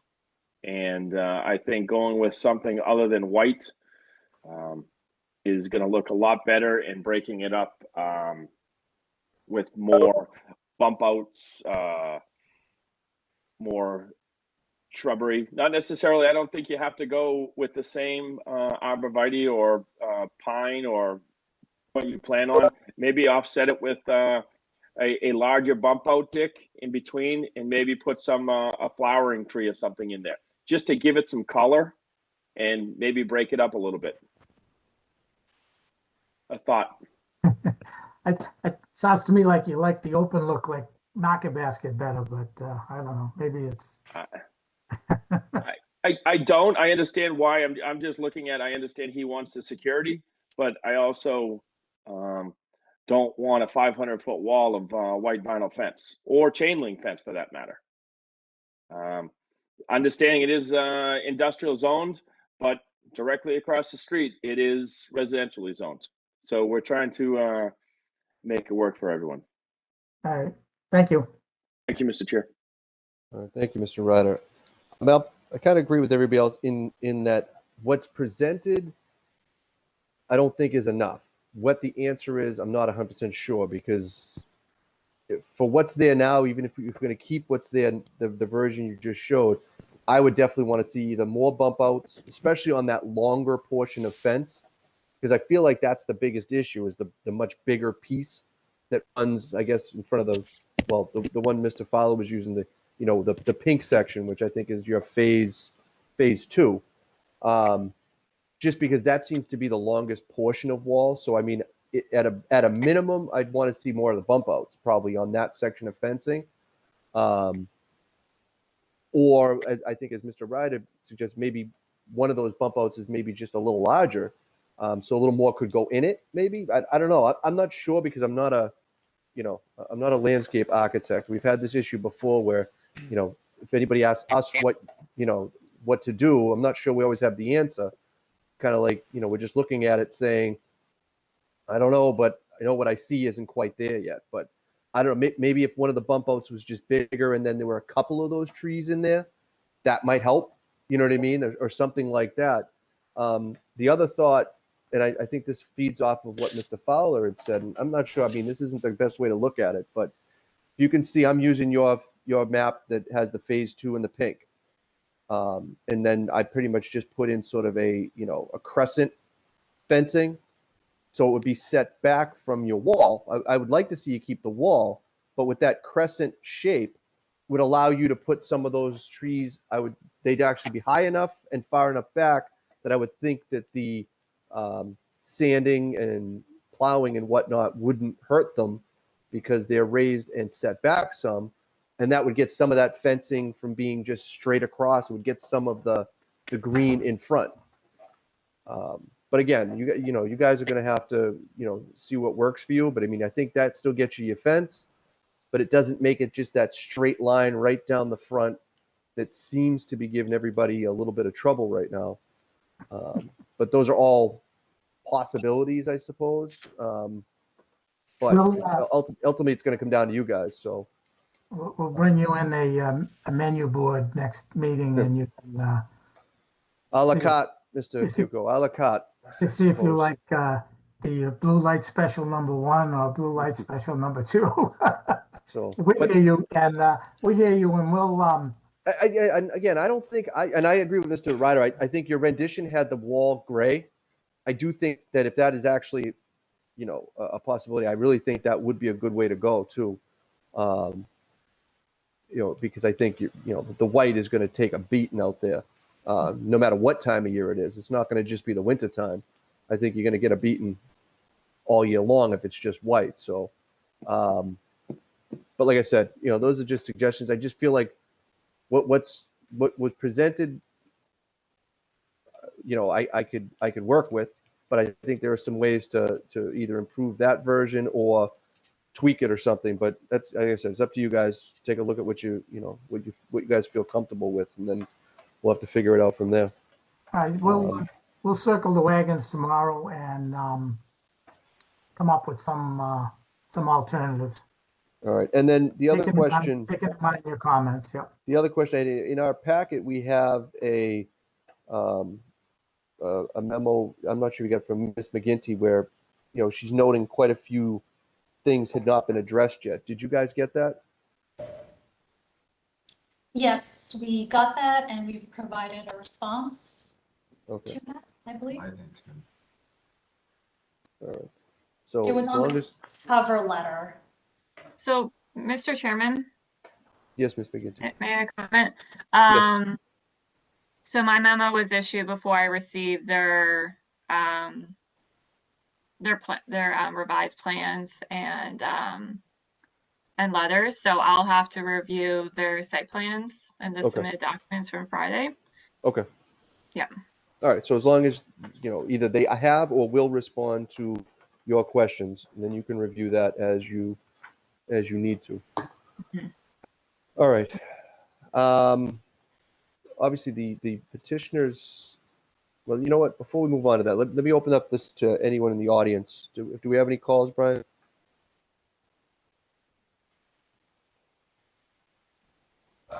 We have no callers, Mr. Chairman. All right. So we'll give them a few seconds to catch up.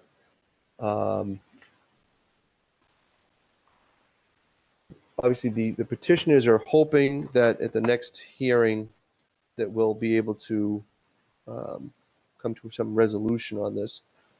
I run through if we have, because I don't have a list in front of me, but if we have any conditions that we've already discussed that we want to make sure we're all on the same page for.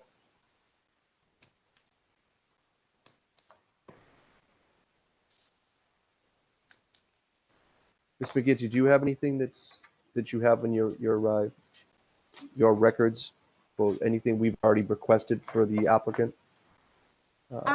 Conditions wise, I mean. For conditions wise, not off the top of my head. You know, Okay. tonight you guys discussed about the fence with the coloring, so that could be a condition. Mm-hmm. But yeah, I'll have to do a final review. I don't have any conditions from my right now that I can recall. Do any of the members have any that they recall that, you know, we want to make sure that we highlight? Sidewalks were not a question, right? They're going in, right? Correct, Mr. Cuco? As of now, yes. All right. Okay. All right. And then as far as the waivers being requested by the applicant, do any of the members have any issue with the waivers that are being requested? There are 3. No, I'm all set, Mr. Chairman, myself. All set, Mr. Chair. Mr. Chairman, Yes. Mr. in Cuco. response to Mr. Fatalia's question, that if we end up, let's say for the sake of discussion, sliding the fence back and putting in a green strip area in there, we would probably want to have the same condition that we had similar on the other project on East Street, where we would put the sidewalk in or agree to a certain number after the fact if the board thought that the money was better used somewhere else. But right now, our intention is to put the curbing and the sidewalk in, but that's because mostly we were having the fence right up against the back of the sidewalk. So if we end up serpentining the fence or sliding it back, you know, we'll probably still show the sidewalk and the curbing, but if you recall, we had that condition that the applicant on 913 East Street was building the sidewalk unless there was a resolution after the fact that you wanted the money. Right, but in that case, there was other extenuating reasons for that section of the sidewalk being potentially waived because there was some issues with how it was going to go in. I don't think that's the case here, right? No, it isn't, but I remember Mr. Vitalia saying that, you know, maybe the sidewalk would be better used on the other side, which we can't build. So, you know, I'll revisit Okay. what we said on that last one, but it was never an issue when we were going to have the fence and the wall right up against the back. But if it turns out that it's a better product serpentining it, then we'll leave it up to you guys to decide if you want to have that Okay, option. I'm all set. Thank you. Thank you. Okay. All right. All right. So, Mr. Chairman, just again, if we could emphasize, if we could get the, you know, proposed conditions over in advance and, you know, I fully realize, you know, that, you know, the board has to make certain that they've crossed every T and dotted every I, but time is of the essence in this situation in terms of we've got finance, you know, timeframes, other timeframes that we're dealing with here. So we're really hoping that we could wrap this up at the next meeting. all right. Well, and you know, obviously, you know, the board doesn't want to stand in anybody's way, but at the same time, it takes two to tango with these. Yeah. The Yeah. information No, that needs right. to I get in, understand. Yep. not on, you know, and I'm not going to poke at it again, but stuff coming in on Fridays is not the way to get this done, right? The more stuff that's taken care of in advance, and for the, you know, for these decisions that we, you know, that we touch base both from the petitioner side and from the office side, just to make sure that everybody, you know, has their T's crossed and their I's dotted. It makes things a lot simpler. Obviously, sometimes night of, there's a few extra changes, but if everybody can be mostly on the same page and have everything turned in as fast and as soon as possible, it would definitely help the cause. All right. All right. Sorry, Mr. Chairman. Yes, Mr. McGinty. May I add just something? So we also have the professional consultant engineer who is on this hearing as well, or reviewing this application. Okay. So he, the town engineer is coordinating with him, and he is will need to do a final review of Bear's memo of this Right. application as well. So I just wanted to keep that in mind. So Is I'm he not here sure. tonight, Anna? Anna, is he here tonight? No, but you know, so that needs to do a final review of the from the engineering side of it Okay. before the hearing can be closed. And yeah. All right. What Miss McGinty's talking about is the LSP peer review. Yep. Correct. All right. So everybody knows what they need. So we've got May 24th at 7:10 open. So do we have a motion to continue this to 7:10 on May 24th? So moved. A motion made. Do I have a second? Second. Motion made second. Mr. Fratalia? Aye. Mr. Delaney? Aye. Mr. Fowler? I have one question. Yes, Mr. If Fowler. we're gonna do this, and then we have 2 more weeks before we can vote on it, does that put them a month out? Well, I think the hope is that we'd be able to vote on this at the next meeting, the one on the 24th. All right. Okay. All right. I didn't know So if having this other party come in later would confuse it, but that's all right. Hopefully you're right. Thank you. And All right, thank you, Mr. Fowler. Mr. Ryder? Aye. Chair votes aye as well. All right, we'll see you at the next meeting. Thank you. Thank you. Thank you very much. All right, moving on to agenda item G, 2504 Main Street. It's a continue use special permit from our 426 meeting. So, Mr. Chairman, I just wanted to confirm that you guys received that letter that was in your email today. I did. I'm not sure if the other members saw it, but I definitely did. Mr. Chairman, Dick Cuco here for the applicant. Yep. We respectfully request to withdraw this article from, we're withdrawing and removing it from from your consideration for a special permit. Thank you. All right, so we have a request by the applicant to remove this from our agenda. I assume we'll take that without prejudice. So, yeah, I mean, yeah, do we do it as a motion? Or we just take the applicant's request? I would believe you would do as a motion, but All right. this is my first case dealing We with did- All this. right, so we'll take this as a motion to withdraw this use special permit application without prejudice. Do I have a motion for that? So moved. All right, do I have a second? Second. All right, motion made and seconded. Mr. Fowler? Aye. Mr. Frataia? Aye. Mr. Delaney? Aye. Mr. Ryder? Aye. And the chair votes aye as well. Thank you, Mr. Chairman. Thank you.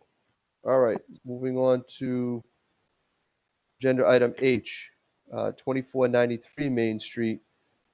Use special permit continued also from our 426 meeting. Thank you, Mr. Chairman. Dick Cuco here. I'm going to try this one more time.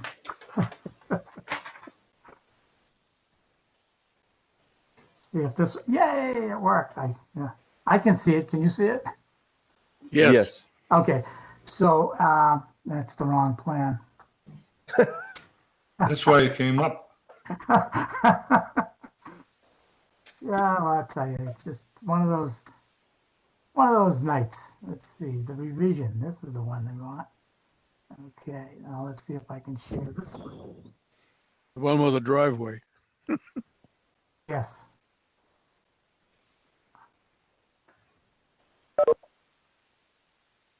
Yeah, there we go. Okay, Mr. Chairman, and last time when we met, we had talked about the driveway. I went out there and I took a look at it. In this section of roadway, there's actually asphalt berm. There's like about a 3 or 4 foot grass strip, and then there's an asphalt sidewalk. So what we were proposing here is to match what's on both sides of the property on either side.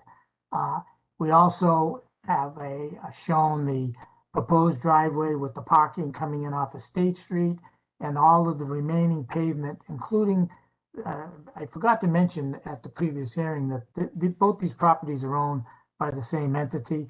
That's why the parking for the old diner used to come all the way over to this residence. So this area will all be, the pavement will all be removed, and there'll be, lawn and loamed and seeded. So I believe those were the items that you asked us to look at the last meeting. So we added those to the plan. All right, we'll start with Mr. Delaney. I don't have a problem with any of the changes, and I guess it was decided that the stairway that's on the side of the building will be covered in. As long as that's happening, I'm okay with it. It's either going to be covered, Mr. Delaney, or removed, depending on what takes place with the building department. Well, then the stairway would go from going up to down will be inside. As long Yeah, as so- it's not, my concern was as long as it wasn't showing on the other side, because then it would look like a arcade place or a tile type of shack. I'd like to make it look nice on the Route 38 area. Anything we can make on Route 38 to make it a little bit nicer, I'm all for. Thank you, Mr. Chairman. All right, thank you, Mr. Delaney. Mr. Fratalia. Mr. Chairman, I'm all set. I like the idea of the sidewalk going in out front and the removing of the tar and so forth and making it loom and grass seed. It'll look very nice upon completion. So with that, I'm all set. All right, Mr. Fowler. I'm all set. All right, Mr. Ryder.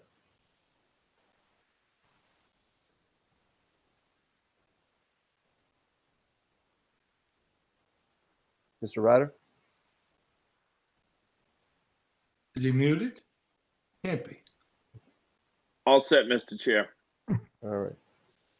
All right, so for a second. That's all right. So for my purposes, I think and this is just a question. So we would be making the sidewalk a condition. It's only that the entrance will be off of State Street, right? We're not going to condition it that it looks like this, correct? Like that's just an example of what they're showing, correct? That's correct, Mr. Chairman, just that the driveway access will be from State Street. All right. So, but I do want to make sure we condition the sidewalk. That one was important to, I think, most of the members, so that's fine. Otherwise, I think I am all set with this. We'll open up to anyone in the audience with any questions or comments. Brian, I presume, again, we need a few seconds for everybody to catch up, but I doubt we have anybody on the line. That's correct. No callers, Mr. Chairman. All right. All right. So provided no one calls in the next few seconds, so we have just the two conditions that I just mentioned. There's nothing else that anyone can think of, correct, that we need to do on this? Nope. Anna, anything from you? So Mr. Chairman, for the sidewalk, typically, people put in 5-foot wide sidewalks. I can't recall right now if there's a specific zoning requirement for a 5-foot wide one. But And they have to meet 4-foot wide. And they have to meet ADA, which is a minimum of 42 inches. So I don't know what the guideline is, but minimum is 42 inches. Usually standard is 5 feet. Okay. Yeah, so we would want to make sure that that is part of the condition. Well, I don't want that to be in the condition, Mr. Chairman. If you agree, this is a state highway, so we have to get a highway access permit for the sidewalk. So if you say 5 feet and the state says 42 inches is okay because they want to match the sidewalk on either side, I don't want to be stuck with a condition that I can't live with. So, all right. So Mr. Cuco, then I'd want to at least set it as that it at minimum matches what's there. That's good because I think if anything we may have to go wider with the state, but I just don't want to be stuck with something that I can't live with the state. So. Right, but I just don't want it smaller. Right. Yeah. Than what's already there. At least match what's on either side would be a good condition. All right. So provided no one has an issue with that. All right. So definitely no one has called in. So with that, I will bring it back. What is the pleasure of the board? Motion to close the hearing. All right. I have a motion to close the hearing. Do I have a second? Second. All right. A motion made and seconded. Mr. Delaney?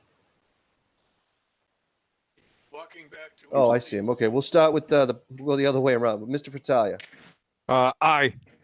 Mr. Fowler? Aye. Mr. Ryder? Aye. The chair votes aye. Mr. Delaney? Aye. All right. So 5-0, close the public hearing. As to the use special permit itself, do we have a motion? All right, so we have a motion made to grant the use special permit as requested with the condition that the sidewalk will be installed in the front at a minimum meeting the what exists on either side, and that the access for the property will be off of State Street. So we have that Driveway motion. access, right? Driveway Driveway access. access. Sorry. So we have a motion. I'll make a motion to that, Mr. Chair. Actually, I think it was Those Mr. conditions. Fowler's motion. We just need a second. I'll second. Thank you. All right. All right. Motion made and second. Mr. Delaney. Aye. Mr. Fratalia. Aye. Mr. Fowler. Mr. Fowler, your microphone's at your forehead. Yes, it is. Aye. All right, and the chair votes aye as well, 5-0. All right, thank you. Thank you, Mr. Chairman. All right. Moving on to agenda item I, which is the continuation of administrative actions. I-1 is 464, 468 Main Street, non-substantial change request. We have anyone here for 464, 468 Main Street? Yes, my name is Neil Sander. I'm with Independence Engineering. Floor is yours, sir. This is a very simple application. When the current facility on the site was approved in 2017, there was a landscaping plan approved as a part of that site plan special permit, which proposed to retain existing trees in the front yard between the dealership building and Main Street. Those trees, after a few years, the owner has decided that they are significantly occluding the 20-foot pylon sign that has, again, been on the site for many years. They're looking to remove those trees and replace them with something shorter, equal in number with something that's already on site. We did submit an application for a non-substantial change request.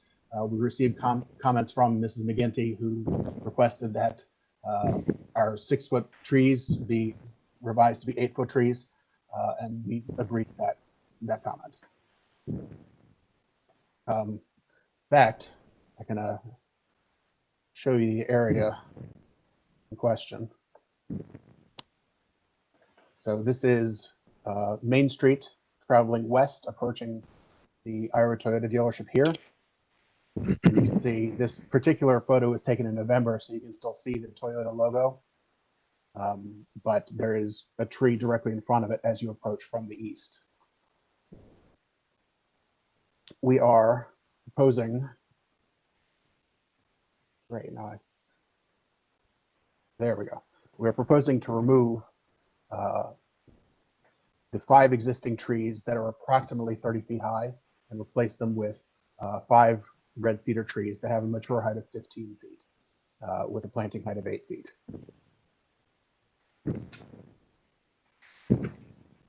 That's the extent of the application. All right, the screen you're trying to share, though, isn't coming up, just so you know. All right, we'll start with Mr. Ryder.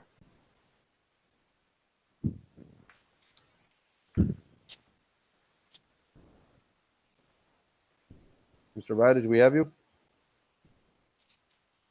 There we go. Sorry. That's all right. Yeah, Mr. Chair, I don't see any concern with that. It makes sense. I understand what he's looking at. All right. Thank you. All right. If you're all set, then Mr. Delaney. I'm all set with this as well, Mr. Chairman. All right, Mr. Fowler. Ditto. All right, Mr. Fratalia. Yeah, thank you, Mr. Chairman. So is the intent just to move them back and make them smaller so you're not hiding the sign? Yes. Okay. I'll go back to the PDF plan.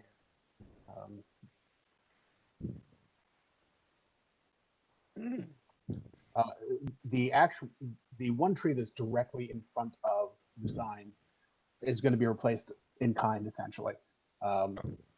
So I wouldn't say move them back so much as just relocate them. Each one will be within a few feet of where it is now. The concern is really the height. Okay, that's fine. You know, we do reserve the right at a future date in the event it doesn't look that great or there's issues at the site regarding the landscaping and so forth. But I'm sure you'll do fine, and I'm sure it'll come out great. So I have all the confidence in the world you guys will do the right thing there. So with that, I'm all set, Mr. Chairman. All right.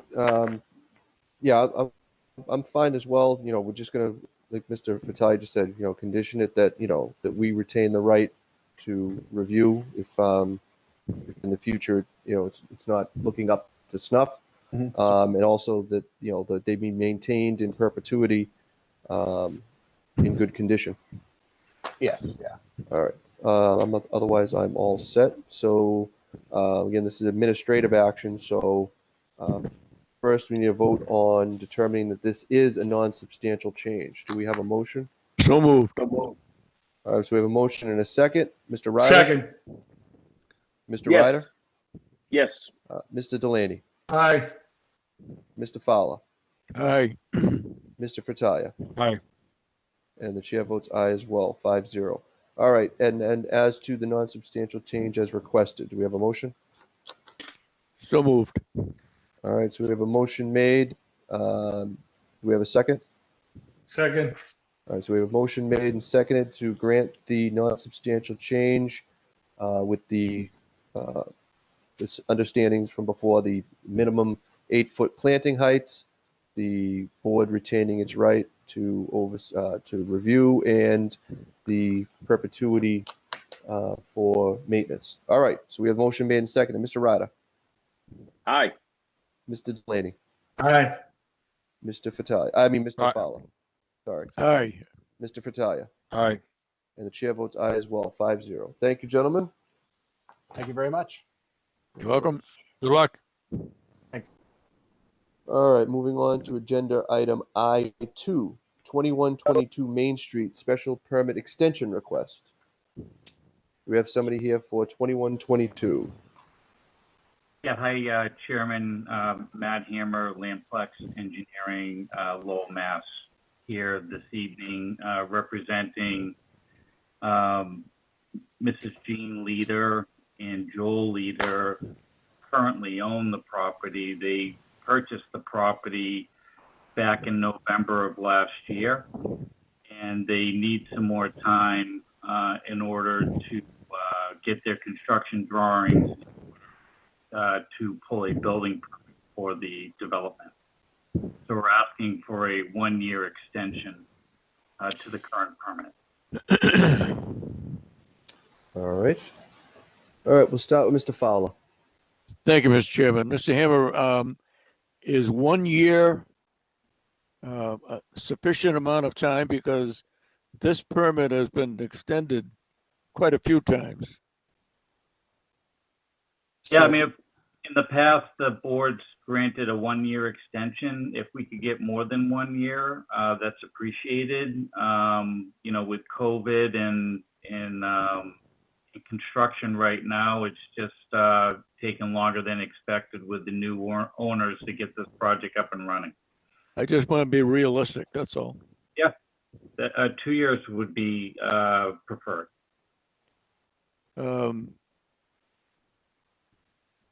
Well, I'll take that. Is that a motion? I mean, is that what you're asking for? I initially had asked for 1. 2 years would be better than the 1, obviously. So, okay. So if I could modify my original request from 1 to 2, that would be preferred. Unless someone is in disagreement with that, fine. All right. Mr. Fowler, Mr. Fowler, you all set otherwise? Yes. All right, we'll go with Mr. Ryder. Yeah, Mr. Chair, my only concern is, you know, understanding this has been, I know they're new owners, but this has been extended multiple times. You know, it's, you know, open lot that's overgrown. You know, providing, I'm okay with that, providing that they maintain the lot during the summer months. It's going to be overgrown soon, and make sure that it doesn't become a dumping ground for piles of loam or gravel or dirt, like the lot directly diagonal to across from this at the old auto parts store.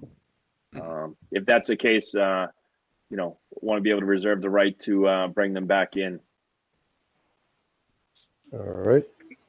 Well, All set otherwise? Certainly, Mr. Ryder, we'll most certainly make sure that the growth is mowed down this summer and picked up of any trash that might accumulate on the site. All right. Thank you, Matt. Appreciate it. All set otherwise? All right, moving on. Mr. Delaney. Yes. Oh, I'm all set with this, Mr. Chairman. 1 or 2 years, whichever way we decide is okay with me. All right, Mr. Fratalia. Thank you, Mr. Chairman. You know, I have a hard time doing another extension here, Mr. Chairman, and it's for a couple of reasons. Nothing against the new owners that are coming into this mix at this time, but we have been waiting for this to come to fruition for a number of years. You know, the last issue we had was a continuation in the fact that the parking lot to the other side of Donna's Donuts is now a lease agreement between the present owner and Donna's Donuts. And we were kept in the dark about that. I mean, now it's a parking lot that's being used extensively by Donna's. So, I mean, so my question is, you know, is this actually going to come to fruition, even if we do the extension? You know, nothing against the new owners, but you know, maybe it's time that we say no and move on and listen to new plans and new permits for this particular location, because the original plans that were submitted are not coming to be. Obviously, by selling the property, there's not going to be a jeweler's building that was there, and who knows what's going to happen to the plan going forward. So, you know, financing is always an issue. So hence my question to my colleagues here as well. You know, how long is this going to be going on for?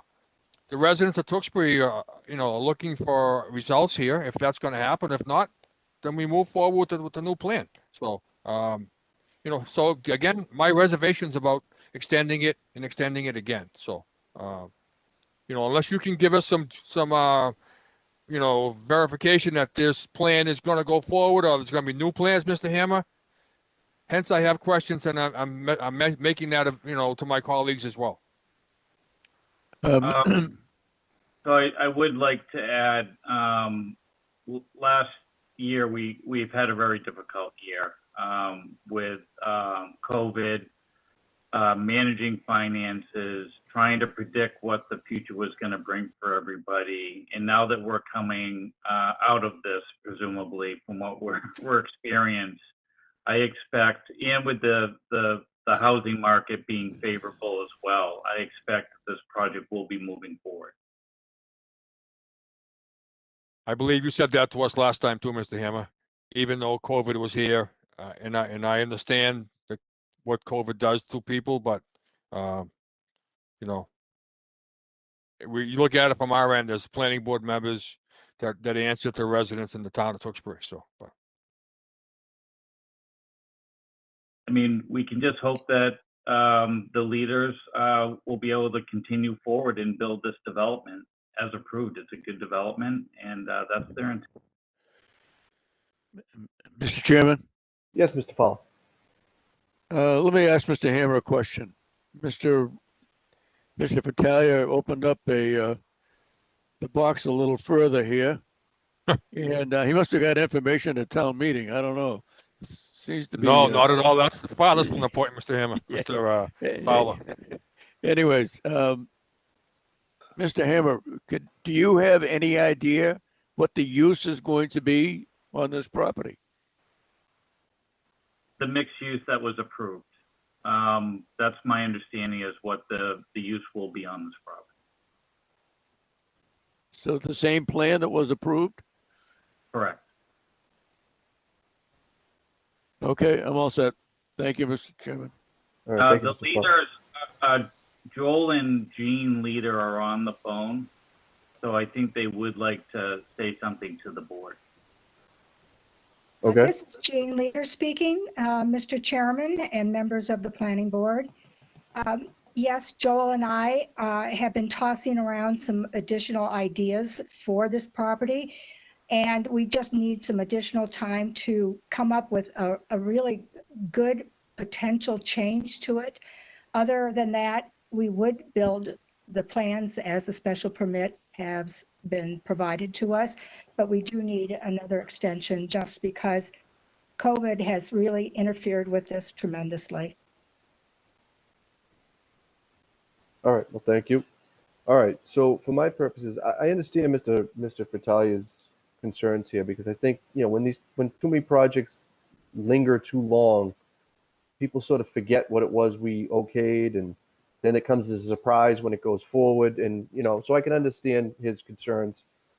But on the other side, I can also understand, you know, when you're a new owner, one of the things that you took into consideration when you were purchasing the property, I presume, was the fact that you had this special permit on the property. So I wouldn't want to pull that out from under you without, allowing some time. So I guess the bottom line would be I'd come to, maybe we're just back to the 1 year that was actually requested, that might be more palatable to more members of the board than the 2 years that you might like. But I think one gives us the opportunity to not push this too far down the road before before the owners realize that that they need to make some progress somewhere Right. along the line. So I guess that would be my suggestion, is we return to the 1 year request, and I'd be inclined to grant that, and then go from there. Hopefully we won't be back in another year, just simply looking for another extension. I don't know how that would be received at that point, if there isn't any more information. So otherwise, I'm all set. So again, administrative action. So what is the pleasure of the board on the special permit extension request? Mr. Chairman, Yes, Mr. Fowler.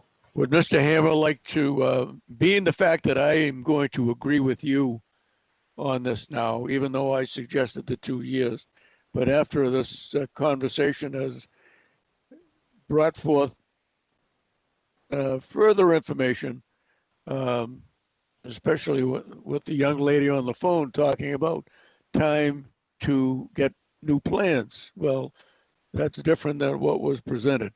So I would request Mr. Hammer to go back to the 1 year extension so we can vote on it.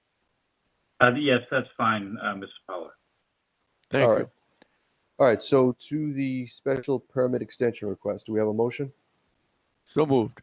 All right, so we have a motion to grant a 1 year extension to the special permit. Do I have a second? Second. All right, motion made and seconded. Mr. Fowler, Aye. Mr. Ryder, Aye. Mr. Delaney, Aye. Mr. Fattalia. Aye. The chair votes aye as well, 5-0. All right, Thank you good very luck. much, everyone. Thank you. All right, moving on to old business. Do we have any old business anyone wishes to discuss? Hearing none. Any new business anyone wishes to discuss? None. All right, I guess this is, I don't know if this is new business or old business, but I just wanted one question. That hearing that we had, a hearing G, 2504, it left me a little concerned. And I'll plead ignorant here a little bit, but when we have these submissions where someone's coming in on behalf of someone, do we require them to give us something that shows that they actually are coming in on behalf of the actual owner? And it's in the package somewhere, and we just, wouldn't necessarily be something we see, but do we actually require that? So, Mr. Chairman, when the applicant is signing off on, they're submitting the application, Mm-hmm. that is the proof that they have been in communication with that owner. So we don't actually signing it- require anything from the owner themselves to be included in their submission? not that I'm aware of, like an actual letter such as we got tonight. So May I ask you, Anna, your opinion then?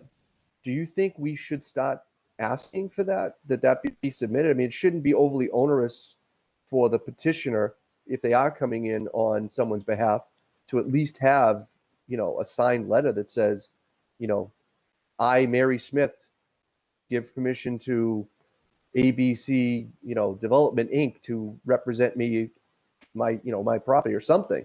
Because that was, I mean, I'm just to me, if we'd gone on a little further in that hearing last time, we could have granted that permit and then gotten a letter from somebody telling us they weren't even okay with it. I would have been kind of embarrassing for the board for us to have end up in that position. So, what is your suggestion, Ms. McGinty?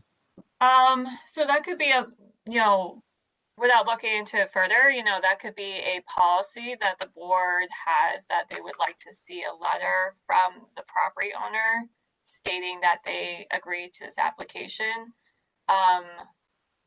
I'd have to look into it further in terms of the actual use special permit, if that's a legal requirement that we could require. So would you like me to look into that further?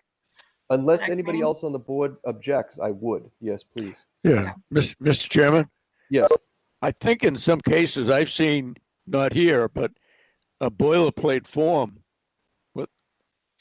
with from, the community development or planning board that is sent to them, emailed to them. They sign it and send it back. So I know I've seen that before. Yeah, Not here, though.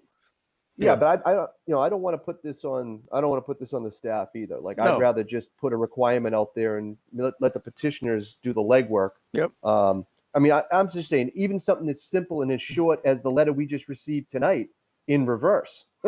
Because I mean, that was pretty short and sweet, telling us, I'm the property owner and I'm not okay with this.